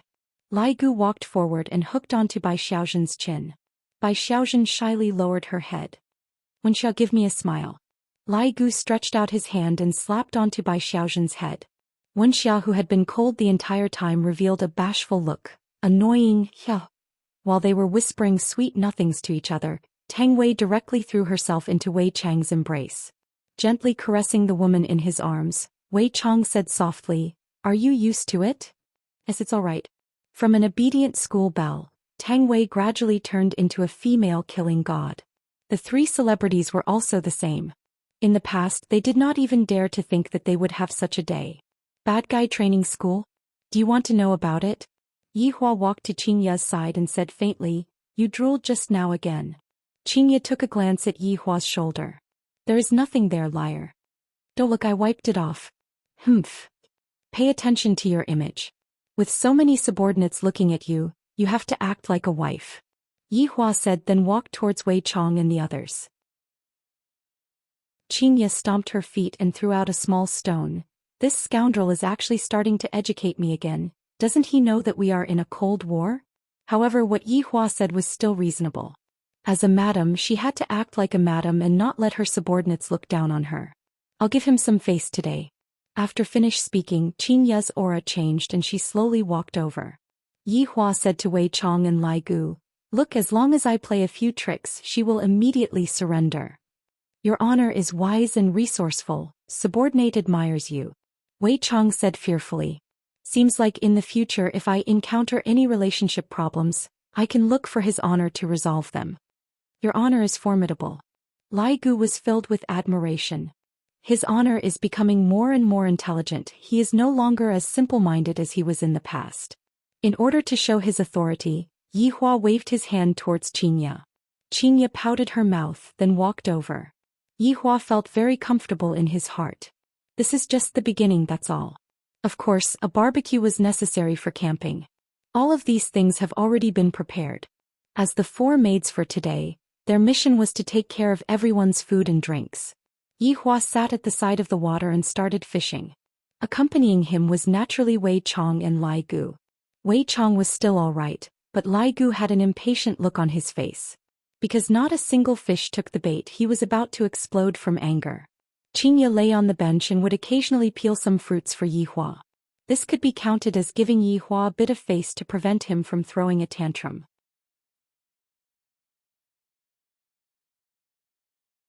Chapter 142.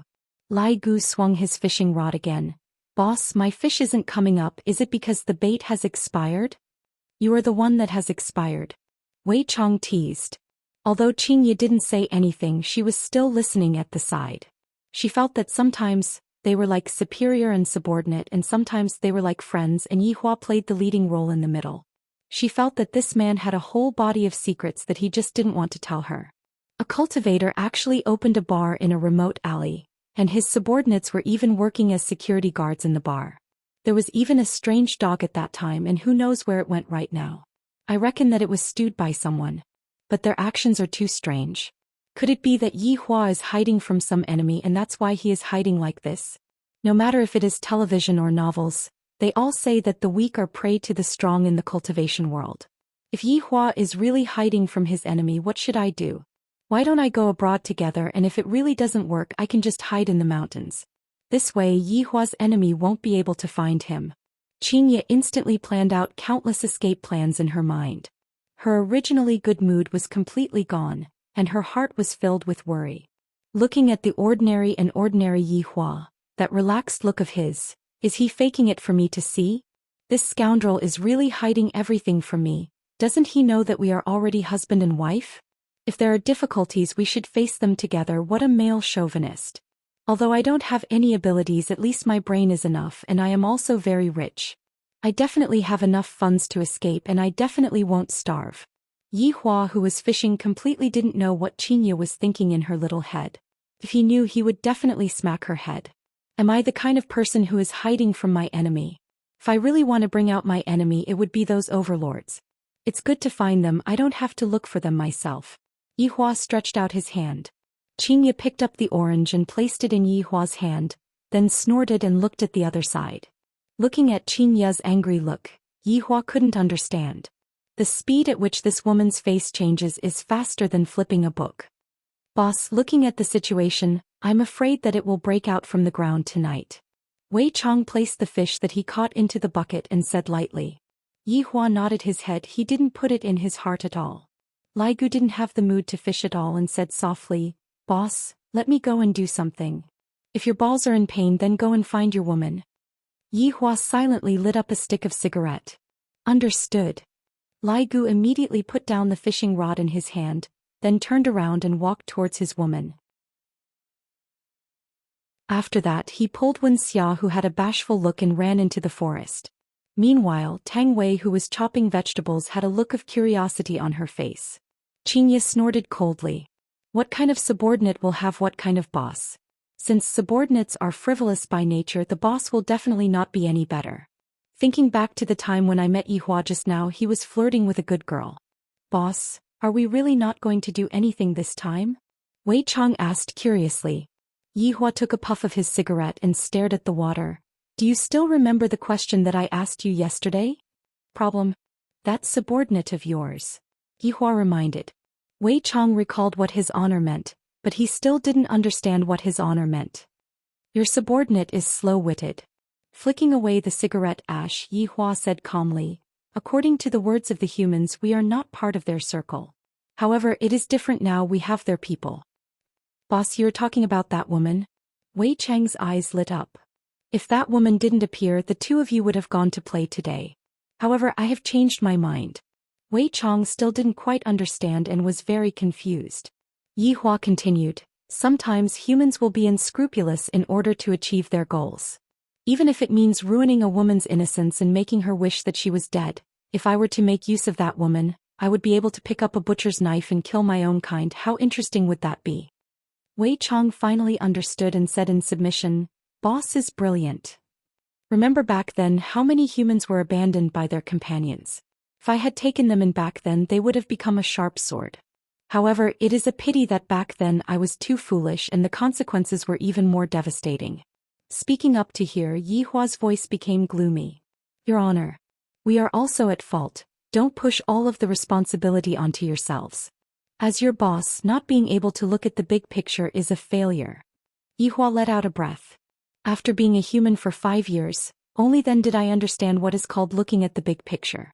Thinking back to everything that happened in the past, I feel that I am just like a child playing house, very childish. Killing countless people is nothing more than silently killing people. Those supremes had indeed taught him a lesson. Wei Chang, this world is not that simple.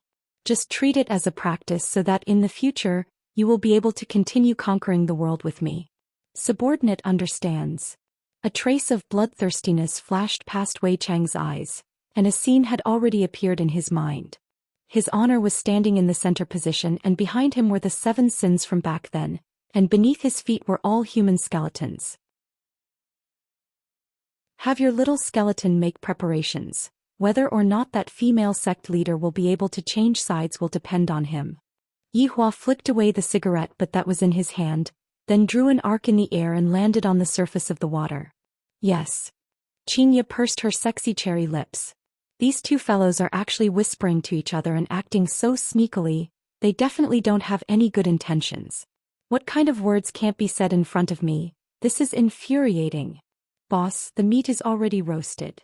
Tang Wei shouted out. Xianxia, go and bring the meat over. Yi Hua shouted out. Not going. Yo, watch how I am going to take care of you tonight. Unexpectedly, Xianxia went back into the tent while panting with rage. Yi Hua stood up and decided that there was no need to wait until nighttime. I am going to go and teach her a lesson right now on how to be a wife. The 3 maids first looked at the lady boss who went back into the tent, then looked at the boss who went back into the tent. Immediately they thought of something and their faces became slightly red. The relationship between the boss and the lady boss sure is good. Tang Wei secretly took a look at Uncle Wei, and upon discovering that Uncle Wei was also looking at her, Tang Wei immediately lowered her head. There are only 3 tents today, I definitely have to be together with Uncle Wei. Upon thinking about this, Tang Wei's heart started thumping. Seeing Tang Wei's shy look and the way she dressed up today, Wei Chang's gradually aging heart slowly recovered. However, before that, I still have to complete the task that his honor had given me. Death Mage. Wei Chang did not summon Death Mage, rather he was merely sending a message over a long distance. Death Mage. Wei Chang called out once again. Why is there no response? Death Mage. Cough cough cough, master. You woman, don't come over. Master. Sorry. Please wait a moment. Death Mage's tone was very panicked. Wei Chang let out a breath. After quite a while, Death Mage replied, Master, I have knocked that woman unconscious. No one will disturb our conversation anymore. Who allowed you to knock her unconscious? Wei Chang was puzzled and soon after he was greatly startled. Master? His honor gave you a new task. Wei Chang said gravely. Death Mage's eyes flickered with red light. His honor finally gave me a task. It is definitely that kind of bloody and violent task. Subordinate will not hesitate to risk my life. Very good. His honor's task is to make that human woman fall madly in love with you. Wei Chang felt that this was exactly what his honor meant.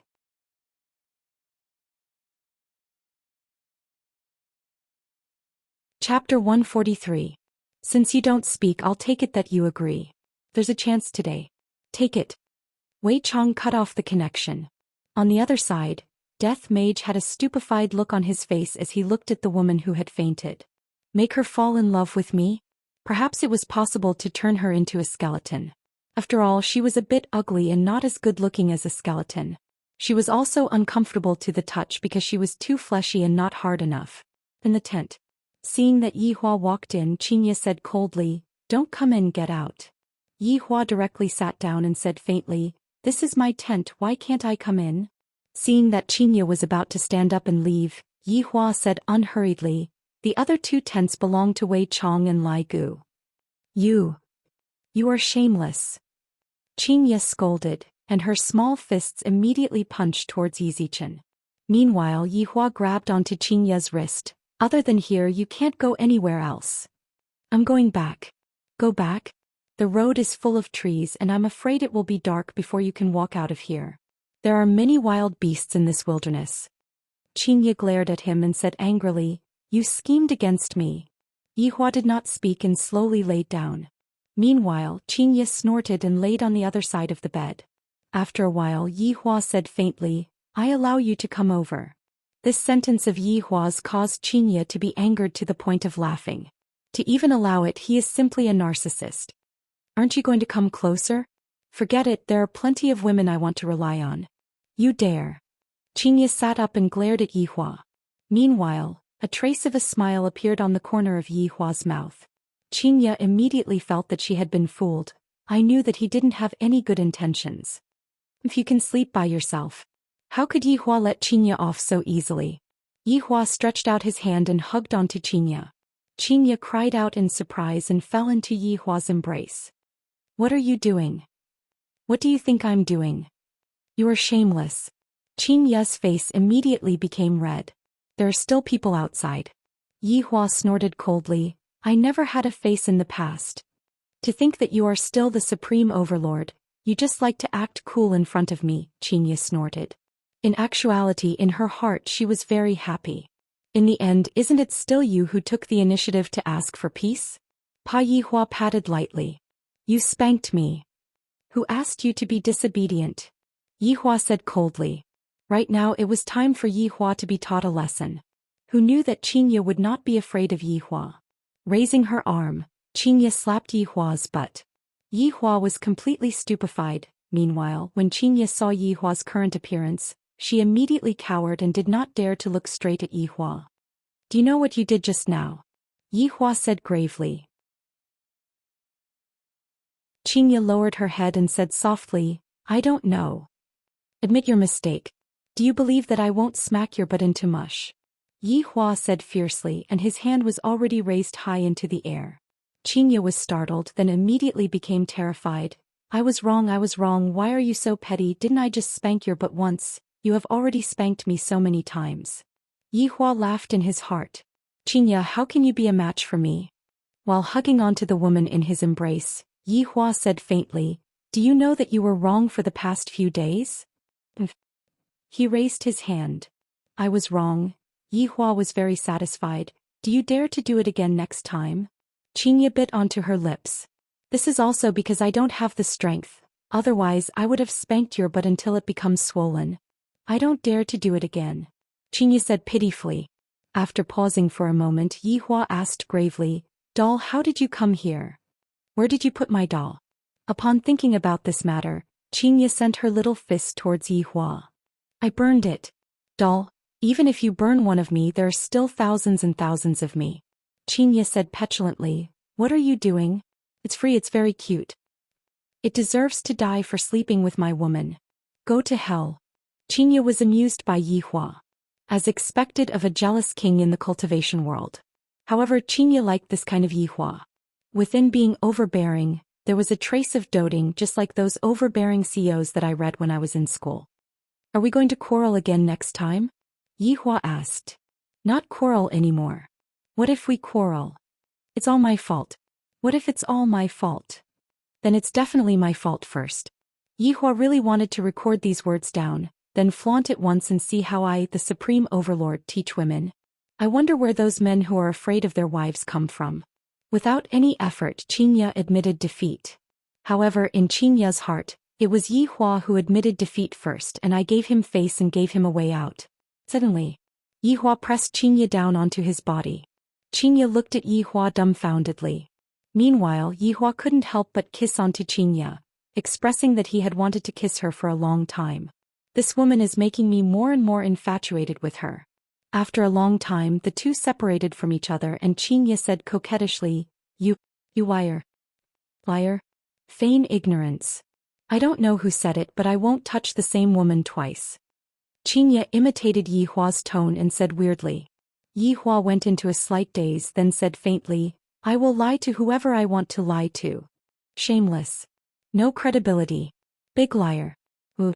However, right now not only was Yihua enjoying the kiss, he even stretched his hand onto Xianxia's body. This caused Xianxia to immediately push Yihua away, then ran out with a red face. Looking at Xianxia who ran away, Yihua pursed his lips. We are already an old couple, why are you still being shy? However, when the people outside saw the lady boss running out with a red face, she had a look of as expected on her face. Wei Chang's reverence towards his honor rose to another level. However, Lai Gu had yet to return. At the same time, there was another woman who was about to go crazy. At an old residential area in Long'an City, this place was basically rented out to the public. After Sun Fong came down from the mountain, she conveniently stayed at this place. Right now, Sun Fong was sitting on the sofa with a long sword in her hand. Looking at Death Mage who was playing games, she gasped for breath. Don't misunderstand, I am tired from fighting. Even now, I still remember that when I woke up in the morning, I saw that face the moment I opened my eyes. Without saying anything, I immediately started fighting, and in the end, I discovered that my spiritual energy was sealed. For the sake of revenge, I followed him wherever he went. I used all kinds of sneak attacks, all kinds of stabs, and even poisoned him with arsenic. In the end, this skeleton was immune to all kinds of poisons, his bones were extremely hard, and even his shoulders were sore. Furthermore, for the sake of revenge, I didn't hesitate to let him stay at this place. How could I possibly sleep under the bridge like him? Furthermore, for the sake of making him not leave and taking the opportunity to take revenge, I even topped up my money to play games, and even bought cigars for him. This enemy of mine even clamored that if I don't top up my money, I will leave. Boo! Hearing the sound of fishing, Sun Fong powerlessly leaned onto the sofa. My enemy is right in front of me, yet I am actually powerless to do anything. Just how am I supposed to kill this skeleton? Can I stew it? Waiting online.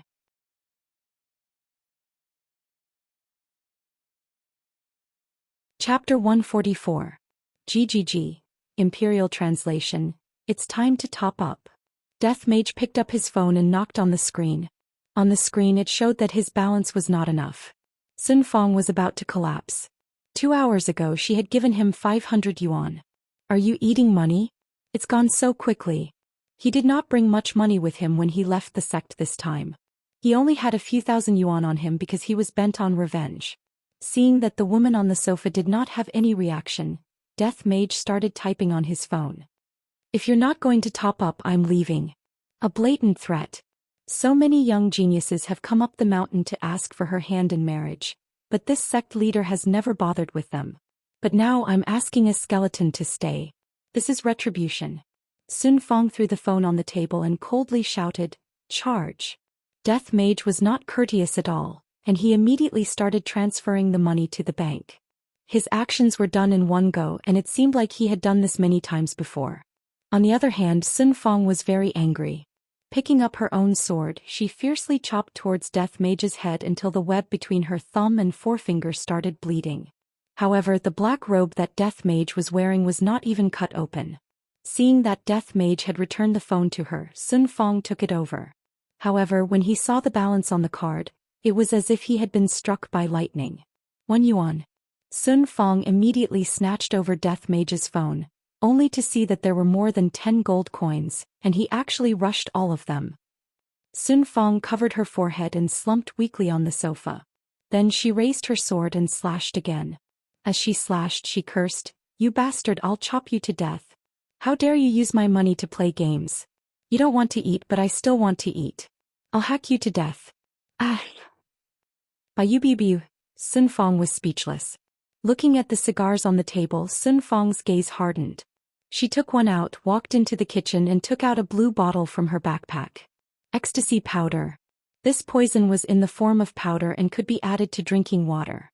It could also be ignited and floated in the air. It was an essential medicine for killing and robbing people. Furthermore, it was extremely precious. Sun Fong did not want to waste it, but she had no other choice. He added the ecstasy powder into the cigar. "Suck you to death, you bastard." After she was done, Sun Fong took a deep breath and walked out of the kitchen. Looking at Death Mage who was playing the game with a serious expression, Yu Yang slowly walked over and stretched out the cigar in his hand. Without even looking at Sun Fong, Death Mage took the cigar and placed it on his mouth. Seeing that Death Mage did not have the intention to start a fire, Sun Fong let out a breath and calmed herself down. Picking up the lighter, Yu Yang personally lit the fire for Death Mage. The southern girl was actually reduced to lighting a fire for a skeleton. She really wanted to die. But he was about to die. Death Mage took a deep breath. Smoke had yet to come out from his mouth, but his body was already smoking. Sun Fong's gaze congealed. Looking at the drifting smoke, she seemed to have thought of something, and immediately covered her nose and ran towards the window. Fiercely opening the window, Sun Fong took a deep breath. She was so angry that she became muddle-headed. KG. Imperial Translation. How fragrant. Cough, cough, cough. Sun Fong leaned against the window and coughed violently. She even coughed up blood. Death Mage played around and smoked whatever he wanted to, but he was completely fine. On the other hand, Death Mage himself was poisoned. Before he could take his revenge, he would die in front of his enemy. Most importantly, he had poisoned himself to death. Heavens! What did I, Sun Fong, do wrong to make you treat me like this? Death Mage took a look at the woman who was leaning against the window and thought to himself, this woman is too stingy. Didn't I just use a few coins from you? Just because of this he wanted to commit suicide. Sun Fong turned around and glared at Death Mage. Even if I'm going to die, I'm going to turn into a ghost and kill him. Death Mage sighed powerlessly, then shot out a black fog from his bony finger into Sun Fong's body. Sun Fong laughed coldly. You don't need to do anything. This sect leader is going to die too. However, I won't let you off in this lifetime. At the moment of death, Sun Fong suddenly felt that her breathing was smooth. Her feet were no longer numb and her hands were no longer sore. She could climb several floors in one breath. Why must even death be exploited? Sun Fong threw herself on the sofa and cried loudly, looking so wronged and helpless. By Yubiu, there was nothing more important than fishing in this world. Beside the waterfall, Lai Gu had yet to return. Xianxia's little face was blushing red as she threw the small stones, scaring the little fishes underwater to the point that they started swimming in all directions. This woman is so terrifying. Sneaking a glance at Yihua, she discovered that Yihua was also looking at her, and her heart started beating wildly. This scoundrel, everything that he said in the past were all lies, and right now he actually dares to make a move on me, damn scoundrel. That's right. I forgot to ask him about that matter. No, I still have to ask him clearly. If it really doesn't work, I'll just run. With a blushing face, Xianxia pulled Yihua into the tent again. The few people outside the tent went into a daze. The lady boss's desire is really not satisfied. Seeing that Xianxia was so anxious, Yihua smiled lightly. What? It is not even night time yet and you are already impatient? Impatient my ass, let me ask you something. Xianxia said solemnly. Come into my embrace first. Can you be a bit more serious? I like the feeling of hugging you. Xianxia went into a daze. Did this man become enlightened recently? He knows how to make me happy now. However, being able to hear what Yihua said, Xianxia still felt sweet in her heart. She shifted her body and leaned into Yihua's embrace. Meanwhile, Yihua lightly hugged the woman in his embrace and caressed her beautiful hair, feeling very comfortable. Didn't you say that you are going to take wedding photos? You choose a date. Yihua said faintly. Xianxia smiled. Her smile was exceptionally beautiful and said tenderly, then you better not regret it. Do I look like someone who will regret it? Bragging again. Yihua stretched out his hand and flicked Xianxia's forehead. Why did you hit me again? I like it. Xianxia rubbed onto her forehead and said earnestly, I have something to ask you. Speak. Are you being chased? Xianxia sat up and looked at Yihua nervously. Meanwhile, Yihua was also stupefied by Xianxia's question. I, the Supreme Overlord, am being chased? What a huge joke. However, looking at Xianxia's nervous expression, Yihua decided to tease this foolish woman. Suddenly, Yihua's expression became downcast. Looking at Yihua's expression, Xianxia knew that she guessed correctly. Yihua, don't scare me. Yihua let out a heavy sigh. Xianxia, it is still not too late for you to leave now. Hearing what Yihua said, Xianxia's beautiful eyes immediately turned red, and she hugged onto Yihua's waist. I don't want to. I, the Supreme Overlord, am able to see through your heart with just a little bit of tricks. Properly give birth to the child. Yihua said gravely. Xianxia sobbed uncontrollably. Yihua, let's run. I will go and sell the company, that money is more than enough for us to use. Yihua was slightly startled. I know that the company is very important to Xianxia, and right now Xianxia is actually willing to sell the company for me. Lightly caressing onto the foolish woman in his embrace, Yihua said faintly, where are we going then? Anywhere is fine.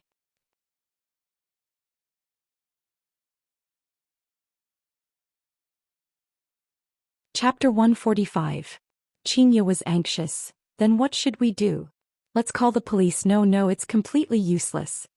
Looking at Xianxia's expression, Yihua finally couldn't help but laugh. Qingye went into a daze for a moment, then said fiercely, "Are you playing with me? You are the one who is too stupid. It's already good enough that I don't chase after others. You. I was so worried about you just now and you still dare to tease me, Yi Hua. I will fight it out with you. Humph, come at me." Immediately the tent began to shake violently. The people outside were all stupefied. This is too passionate, right? However, Lai Gu still hasn't returned. At this very moment, at a place 10 kilometers away from the waterfall, there was a place surrounded by green trees, birds were chirping and flowers were fragrant. It was a pretty good utopia, but the precondition was that there was no one around. Although it looked like there was no one around, if one were to carefully sense it, the surroundings were filled with people, and they were just using a special technique to conceal themselves. In the cave at the side, a few big shots were gathered together. Their expressions were stern and they were discussing something. That's right. They are the people from the north and they are here to snatch something. Among them there was an old face, Tang Wushuang. What was worth noting was that beside Tang Wushuang, there was a handsome man who had an imposing appearance, and he faintly gave off the aura of a person in a high position. He was the northern hidden aristocratic family, Yi Shao. Everyone present was very respectful towards him, and they didn't dare to offend him. The other three people were from sects with strength in the north. Supreme Intent Pavilion Master, Chi Feng Simuru Lane Master, Shu Zhenhai Phoenix King Pavilion Master. Mankai. Although these powers weren't the full strength of the north, they were still a sharp sword that pierced the enemy's heart at the crucial moment. Yi family head, since you are here this time, I reckon that you will be able to get twice the result with half the effort. Supreme Intent Pavilion Master He Feng said with a smile. This person was rather skinny and he looked a bit wretched. Yi Shao swept his gaze across everyone and said, "I am here because of Brother Tang's invitation." A single sentence caused the three big shots to hold back. Hidden aristocratic families are indeed awesome, aren't they? They still want to keep the ancient godly item for themselves, but they are too embarrassed to show themselves. If the other hidden aristocratic families were to find out, they would incur the wrath of the public and be attacked by the public. Big Brother Yi, I am afraid. Tang Wushuang cupped his hands and said with a smile. To be able to invite Yi Shao, it could be said that Tang Wushuang had put in a lot of effort, and the price he had to pay was to rely on Yi clan in the future. However, as long as he could obtain an ancient godly item, who could tell what would happen in the future? Yi Shao patted on Tang Wushuang's shoulder. When the time comes, just leave the opponent's experts to me. As for the ancient godly item, you must definitely get your hands on it. We can't let the southerners take it. Don't worry, Big Brother Yi. I will do my best. The owner of Simuru Lane, Shu Zhenhai, was a big fatty. His face was oily and shiny and he looked like a pig. This was the most appropriate description.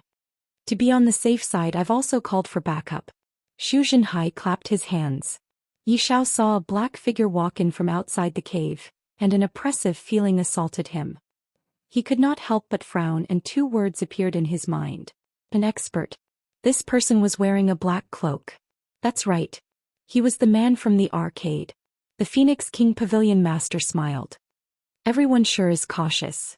Yi Zhao's expression quickly darkened. Let me introduce. Shu Zhenhai's chin trembled and his pair of eyes were about to sink into his flesh. The cloaked man snorted. No need, I am called Emperor Tsong. Such arrogant words. Yi Zhao's eyes narrowed. I hate this kind of man who likes to act cool the most. To think that he would even dare to act cool in front of me, especially when his name has the word Emperor in it. Emperor Tsong's pitch-black eyes immediately looked towards Yi Shao. Yi Shao snorted. If you want to play, I will play with you. They looked at each other. Don't look down on this kind of looking at each other, there was a lot to pay attention to. Because when the two of them were releasing their aura, the one who was weaker would definitely move his gaze first. However, 1 minute later the two of them seemed to be evenly matched. If they were to continue competing, it might cause a commotion, and it wouldn't be good if they were discovered by others. The two of them seemed to have come to an agreement and they retracted their gaze at the same time. Emperor Tsong didn't expect that these people would be able to invite such external help. The strength of the external help is not bad, but it will disrupt my plans. Brother Tang, since it's like this, I will be leaving first. Yi Shao said faintly, then turned around and left. In actuality, coming here this time was a very big risk. If the other aristocratic families were to find out about this, The consequences would be unthinkable. Right now, I just happen to have an excuse to leave, just that I lack the strength of Tang family. Forget it, compared to Tang family's vote, Yi family itself is the most important. Big brother Yi. Tang Wushuang didn't want Yi Xiao to leave just like that. With Yi Xiao around, the chances of me snatching the ancient godly item would be higher. If Yi Xiao was determined to leave, no one would be able to make him stay. On the other hand, Zhu Xian was smiling to the point that his eyes couldn't be seen. With Yi Xiao leaving, things will be much easier to deal with. Tang Wushuang's expression was extremely bad.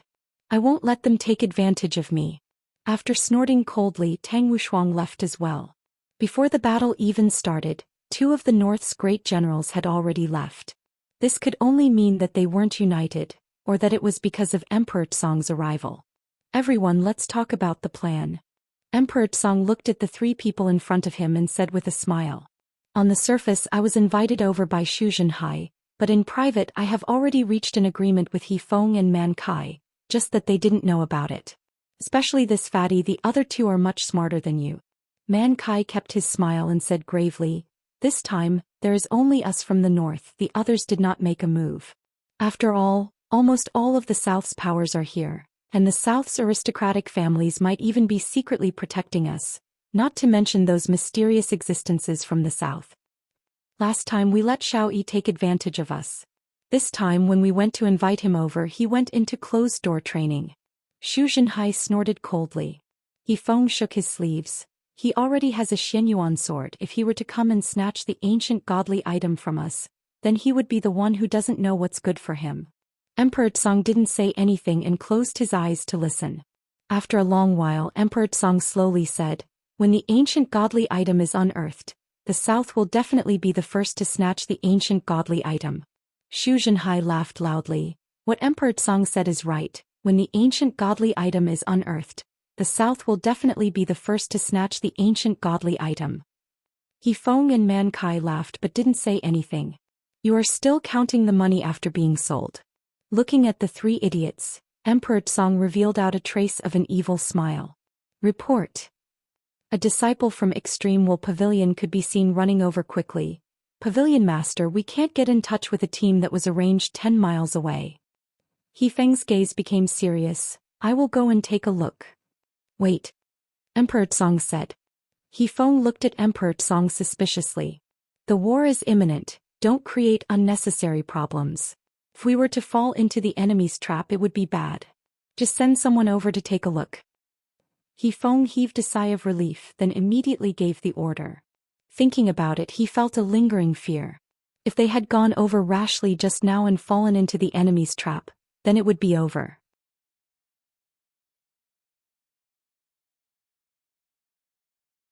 Chapter 146. Beside the waterfall. Lai Gu had not returned yet. Yi Hua and Xianxia, who was flushed red, walked out of the tent together. Xianxia covered her pretty face with her hands, and she almost didn't have the face to see anyone. Didn't I just leave you hanging for a few days? How can there be such a vengeful person who is so aggressive? Your figure is getting better and better. Yi Hua said with a smile, then went back to fishing. Towards this kind of teasing, what else could Xianxia do? I can only hope that the heavens will send down divine power to smack Yi Hua's butt and let him know how formidable I am. Looking at the smile on his honor's face, Wei Chong felt very happy as well. His honor is becoming more and more like a human. Congratulations on your honor regaining your wife's heart. Easy.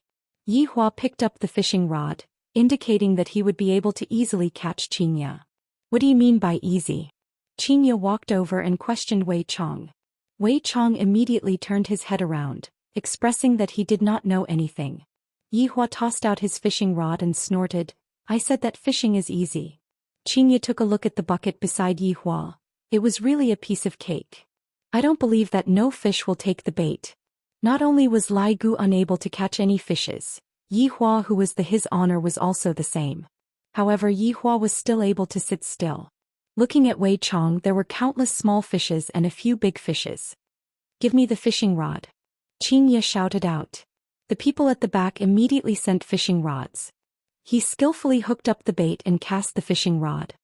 What are you looking at? Haven't you seen me fishing before? Xianxia rolled her eyes at Yi Hua. Bibi. Let's compete then, what are we betting on? Xianxia was in a good mood and said tenderly. Speak. That's good. The loser has to buy breakfast for a week. Xianxia raised her chin and said confidently. Alright. This stupid woman still wants to win? Doesn't she know that if I, the Supreme Overlord, want to win is actually very simple? All I have to do is to slightly move my hands and feet. The corner of Wei Chang's mouth rose. His honor is even going to cheat in a bet with the madam, so he will definitely win. No, wait. He could cheat in his bet with Tang Bingyao and easily win the prize. His honor is truly brilliant. Every single action of his honor is able to benefit me greatly, and every single word of his honor contains all kinds of profound principles. His honor is becoming more and more powerful. After a long while. I'm not fishing anymore. You cheated. Xianxia snorted. A loss is a loss. Yihua said faintly. Xianxia said petulantly, next time when you cheat, can you not be so exaggerated? You have to understand balance. Equilibrium. That's right, look at the inside of your bucket. You have been fishing for the entire morning and there is still not a single fish in your bucket. On the other hand, after fishing with me for half an hour, my bucket was completely filled.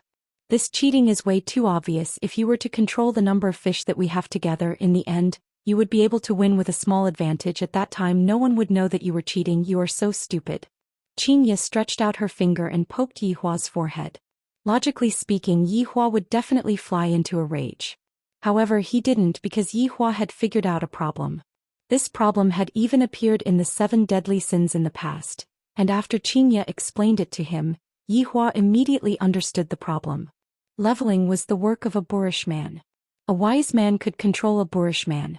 Yihua stretched out his hand and pinched onto Xianxia's face. All right, I will buy it for you. Humph humph, this is more like it. Quickly remove your spell, I still want to fish. Xianxia laughed tenderly. I feel that Yihua's temper is much better right now. After a long while, Yihua said faintly, a certain someone's ability to act cool has not changed at all. You must have cheated again. Then what is the reason for me to cheat? Yihua lit up a cigarette and asked. Xianxia pouted her mouth. Isn't it because you want to see me make a fool of myself? I'm not that bored. Yihua's index finger slightly moved, and the shoal of fishes under the water began swimming freely again. Alright, Yihua, am just that bored. Wei Chang, who was at the side, memorized every single action of his honor. The more he thought about it, the more astonished he became. This is too profound. I feel that I and Xiaotang will be able to do that very soon. Boss, I am back. Lai Gu could be seen carrying Wuxia, who was unconscious, and walking out from the forest at the side. After placing Wuxia into his tent, Lai Gu ran over to fish happily. After sitting for a while, Lai Gu felt that the atmosphere wasn't right and asked puzzledly, what's wrong? How many hours have you been gone for? Wei Chang asked. Not that long, just a few hours. Lai Gu said indifferently. Seems like today can be considered to be rather short. Yihua turned his head around and looked towards Xianxia. Xianxia immediately knew what Yihua was thinking about, and she immediately punched towards Yihua. Bai Xiaozhen walked over to the tent and checked on Wenxia's injuries. Bai Xiaozhen and Tang Wei continued to take care of the food. Xiaotang, you take care of this place first, I will be back very soon. Yihua said gravely. All right, Sister Iran. After saying that, Yihua disappeared, because she felt that there were some small fries that came over to disturb the boss's rest. A few minutes later, Yihua came back and not even a strand of his hair floated out. Yihua and the others naturally felt that Yihua came back, and he said to Lai Gu and Wei Chang, both of you did well. Thank you for your praise, boss. Thank you for your praise, boss. Xianxia was confused. I don't understand what they are talking about. Is this a code word? The sky gradually darkened and everyone sat on the chairs and began enjoying the delicacies. Meanwhile, Yihua stood up and raised his wine cup. Everyone didn't dare to be negligent and immediately stood up. Of course, this included the 4 maids as well. Among them, Wuxia was extremely shy. The redness on her face had yet to fade away. Yihua said faintly, it has been a long time since I came out. I am very happy this time, cheers. Boss, being happy is our happiness. Other than Xianxia, everyone shouted out in unison. This made Xianxia feel like she was an outsider. After sitting down, Yihua said to Xianxia, weren't you curious about the so-called cultivation world? Today I will let you take a look. Without waiting for Xianxia to reply, Yi Hua waved his hand, and a light blue halo appeared above the dining table. Just like a holographic image, many people appeared in the holographic image and every single one of them had an excited expression on their face. Yi Hua said faintly, "Everyone, let's eat while watching." Xianxia stared at the holographic image without blinking, completely unable to care about eating. Yi Hua didn't stop her. It is time for Xianxia to come into contact with the cultivation world. However, I have to do it slowly. I'm afraid that she won't be able to accept it. However, other than Xianxia, Tang Wei was also attracted by the holographic image. Those three celebrities were still alright, they were eating while watching. As for Yi Hua, Wei Chong and Lai Gu, they didn't really care about the holographic image. Perhaps, the three of them would only take a look at the holographic image when the little skeleton appears. At a place that was 20 kilometers away from where Yi Hua was, a huge mountain was basically flattened, and there were all kinds of excavators placed around the mountain. At the center of the mountain, there was a hole that had a diameter of 20 meters, and the hole was connected to the underground. Standing at the side of the hole were Wang Debao, Zhou Xian, Ji Anyun, Guang Tianlu, Hai Daisi, Che Zhishuan, Yang Yi Guzheng, and Cloud Sect's new sect master Sun Yi. She was Sun Fang's junior sister. What they wanted was only the ancient godly item, and they didn't have any thoughts about those treasures. "It's out. It's out. It's out." The people inside the hole could be heard letting out excited cheers, and at this moment, everyone's heart was in their throats. What is the ancient godly item that appeared this time? Sword? Armor? And it's even an artifact.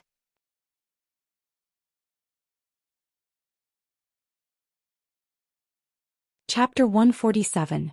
Long and City's wealthy merchant Yusi hurriedly ran over and said, "Alliance Master Hai, what do you think?"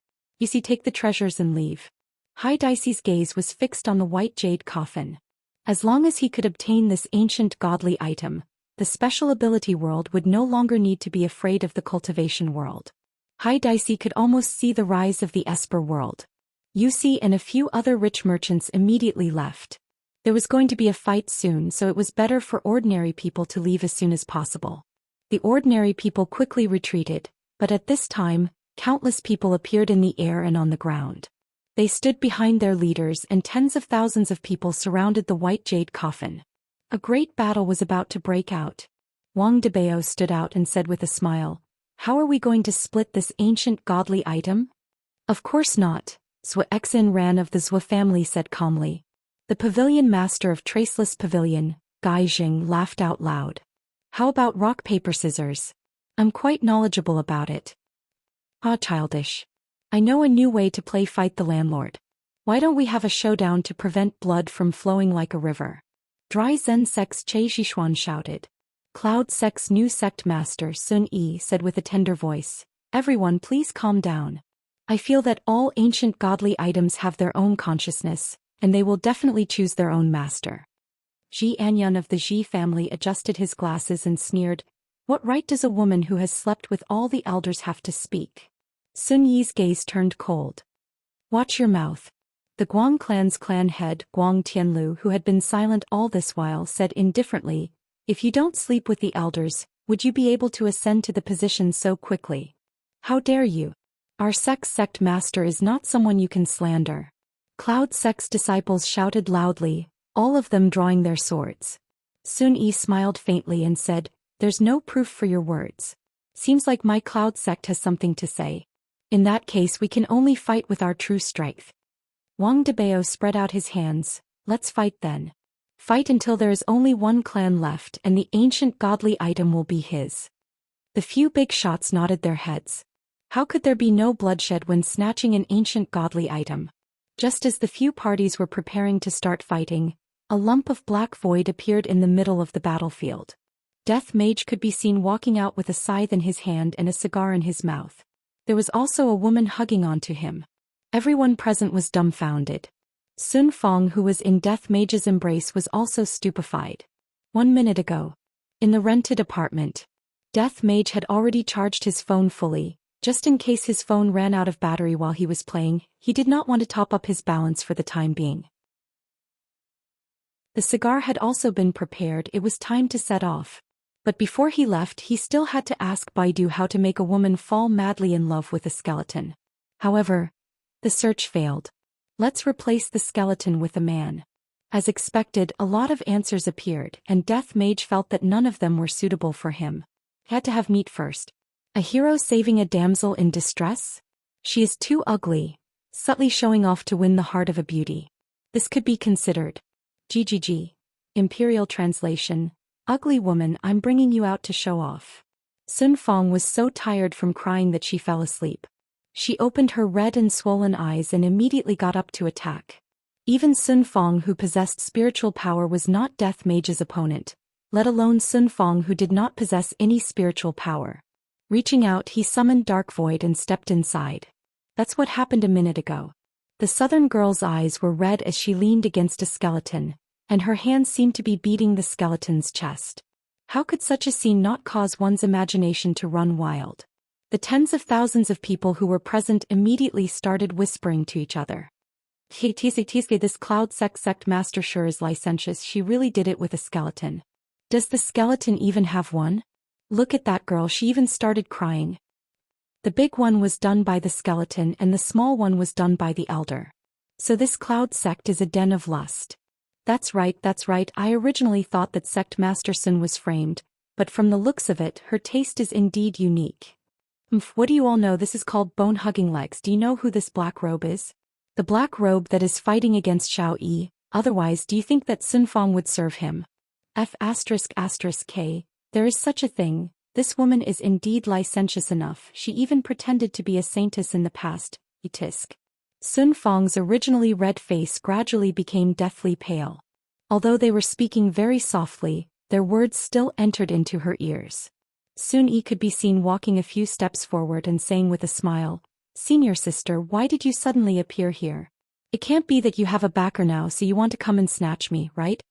The big shots who had been secretly in love with Sun Fong completely gave up. Just based on the scene just now, their goddess must have definitely been pleasured to the heavens by the skeleton. Filthy pervert. Qing Lei sect master said gravely, "Sun Fong, I have misjudged you. I didn't expect that you would abandon yourself and become a female slave of a skeleton. Sun Fong, why did you have to do this? In the past you said that you wouldn't look for a man in your entire life, but now you..." Sigh. Hai Dicey lamented bitterly and tears of regret flowed out from his eyes. Dry Zen sect master Che Zixuan said faintly, "Sun Fong indeed didn't look for a man, what she looked for was a skeleton." When Che Zixuan said those words, everyone laughed. Sun Fong had a bewildered look on her face as she pushed Death Mage away and took a few steps forward woodenly. "You all have misunderstood, it isn't what you all think." Sun Fong roared loudly. "Why is everyone misunderstanding me? How can I possibly be together with a skeleton? I want to take revenge." Traceless Pavilion's Gai Jing said faintly, "Sun Fong, you disappoint me too much. I didn't expect that you are this kind of woman. You truly threw away the face of our cultivation world. Sect Master Sun, quickly go back to your daddy skeleton's embrace. Daddy skeleton's fingers are very long, but they are too thin. My fingers are just right for you. Do you want them or not?" Those disciples immediately started using their taunting skills. Sun Fong clenched her fists tightly, and upon seeing that, Death Mage immediately released the seal on Sun Fong. Boom. Sun Fong's body could be seen emitting a bright light that soared straight into the sky, lighting up everything within a radius of a mile. Everyone was stupefied. She actually broke through it this time. A purple longsword condensed in Sun Fong's hand, and light immediately shot out in all directions. "Why aren't you all willing to believe me? Why?" Sun Fong roared towards the sky, then casually waved the purple longsword in her hand. A purple crescent-shaped sword chi pierced through the sky and slashed towards the crowd of people. The sword chi slashed out a deep ravine, and within the ravine severed limbs were all from those people who were mocking her just now. A red light flashed past Death Mage's eyes. "This woman is very savage. No wonder His Honor wanted her to fall madly in love with me, that way I would be able to make use of her. His Honor is truly formidable." Sun Yi's expression sunk as she shouted out loudly, "Senior Martial Sister has fallen into the demonic path, kill her." Sure enough, following Sun Yi's shout, all of Cloud Sect's disciples rushed towards the former sect master. Meanwhile, the other powers that were at the side also started making their move, and several tens of thousands of people started attacking a weak and small woman. Sun Fang slowly put down the long sword in her hand and closed her beautiful eyes. Death is the best release. After waiting for a long time, the pain that Sun Fang imagined didn't come. When Sun Fang opened her eyes, a black robe appeared in front of Sun Fang. Sun Fang was holding onto his scythe, and all of the people in the surroundings were sent flying away by the scythe. Why is it that in the end, it is still my enemy who came to save me? And my family members that I used to be in love with?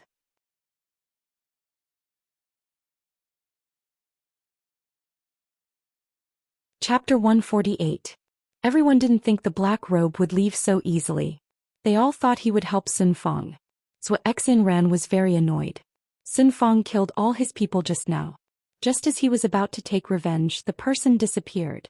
Don't you think so? Wang Debao chuckled. All right, let's open the coffin first. Yes, let's open the coffin first.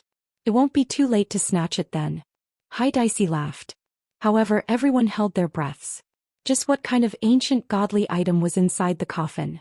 Yun sect sent out 4 disciples to open the coffin. Those 4 disciples were extremely nervous. Coffin. There must be someone inside. And the ancient godly item was inside the coffin. Maybe it was the guardian of the ancient godly item. Now that the coffin was opened, what if the corpse came back to life? Hurry up. Sun Yi shouted coldly. Dilly-dowing. The 4 disciples didn't dare to waste any more time. They stood at the 4 corners of the coffin, took a deep breath and channeled their energy. Zzz. The white jade coffin emitted a heart-wrenching sound and no one dared to breathe too loudly. When the coffin lid was opened, the 4 disciples were shocked. A 7 to 8-year-old little girl laid inside. Her hair was tied into 2 ponytails and she was wearing a beautiful princess dress. Though her eyes were closed, she looked very cute. Her baby fat face made people want to touch it.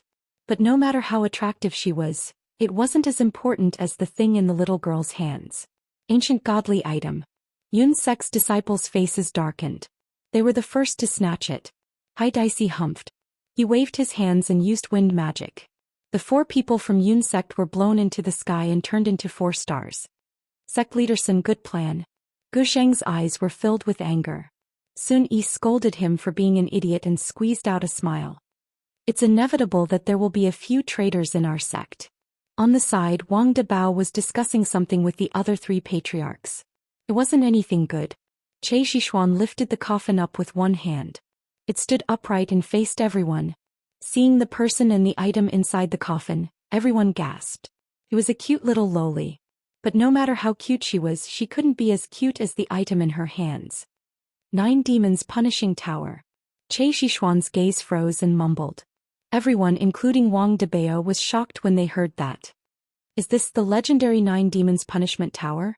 Zhou Xian exclaimed as he stared at the tower in the little loli's hands. The pagoda in the little loli's hand wasn't very big. It was about the size of an adult's palm and had 9 levels. The pagoda was ink black, and if one looked closely, they would see that each level was emitting a black fog that surrounded it. Yang Yi looked at the 9 demons Xing pagoda and muttered, "It is rumored that countless ancient godly items were dropped during the Great War of Gods and Demons. However, the ancient godly items that have appeared since ancient times have always represented justice. This time it is actually a demonic creature. 9 Demons Punishing Tower. Unbelievable. Legend has it that once this pagoda appears, blood will flow like a river." Gu Jing frowned and his tone was filled with hesitation. He didn't know whether he should snatch it or not. Sun Yi snorted and said, "Who cares if it's a demon or a god, as long as it's an ancient godly item, it's fine. If you guys don't want it, I want it." As soon as she finished speaking, Sun Yi's delicate body leaped up and she took the initiative to snatch it. Hai Dicey laughed disdainfully, condensing a large fireball with one hand and throwing it out. Sun Yi pulled out her sword. Insignificant skill. The sword easily destroyed the large fireball. However, at this moment Yang Yi attacked from the side. Sun Yi hurriedly defended, but was still kicked away by Yang Yi. Luckily she didn't roll on the ground, or else she would have lost a lot of face. "Yang Yi, how dare you sneak attack me?" Sun Yi frowned and questioned in a low voice. Hai Daixi and Yang Yi slowly walked to the center and nodded at each other. Then they said, "This thing is inauspicious. Burying it underground is the best choice." Guang Tianlu shouted, "Alliance leader Hai, sect leader Yang, shouldn't we wait for it to be buried so that you can take it for yourselves?" Yang Yi shouted seriously, "Everyone. This demonic pagoda bewitches people's hearts. It is rumored that even the gods have been bewitched by it." "That's right. This 9 demons punishment tower imprisons the souls of ancient demonic beasts. The higher it is, the more ferocious it is. The one imprisoned at the top is even a demon king. At that time it won't be you controlling the pagoda, but the pagoda controlling you." Hai Daixi shouted angrily. However, this kind of advice didn't make them afraid. Instead, they wanted to obtain this pagoda. Wang Debao raised his head and asked loudly, "How do the two of you know so much?" How would an outsider like you know our clan's secrets?" Yang Yi said disdainfully. Zhou Xian cracked his neck. "I heard it from the grapevine. You just want to take it for yourself." As soon as he finished speaking, Zhou Xian suddenly summoned his armor and a long green blade appeared in his right hand. Instantly he was fully armed and emitted a terrifying amount of spiritual energy. Not only Zhou Xian, but Wang Debao also summoned his equipment. Ji Anyun didn't fully arm himself. Instead he took out a book and muttered a few words. Instantly a huge flaming beast appeared. Roar! The huge beast let out an angry roar that shook the heavens and earth. Guang Tianlu took out 3 cards and threw them out. The 3 cards glowed with a white light and turned into 3 dipper wolves. Each dipper wolf was stepping on green flames. It was extremely strange. It was rare for the heads of the 4 great clans of the south to make a move. This caused everyone in the cultivation world to gasp in surprise. As expected of the leaders of the clans. Even so, it seemed like both sides were still clamoring and didn't dare to make a move. If they did, blood would flow like a river. Just as everyone was hesitating, the 9 demons punishing pagoda in the coffin suddenly left their hands and floated in the air. Everyone's eyes were staring at the 9 demons punishing pagoda in the air, their eyeballs almost popping out of their sockets. Silly. The 9 demons punishing pagoda charged towards Sun Yi. Sun Yi was overjoyed and caught it. "This ancient godly item belongs to me, Sun Yi." Wang Debao shouted, "Kill!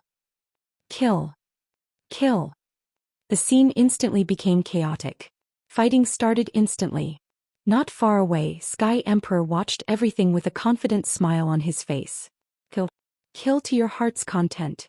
The 9 demons punishing pagoda is mine."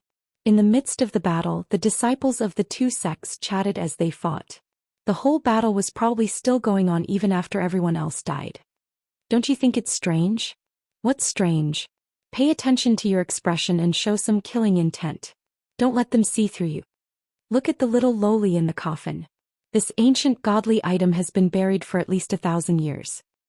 So what? Look at that little lowly, she is even wearing a lace princess dress and a pair of dazzling diamond high heels.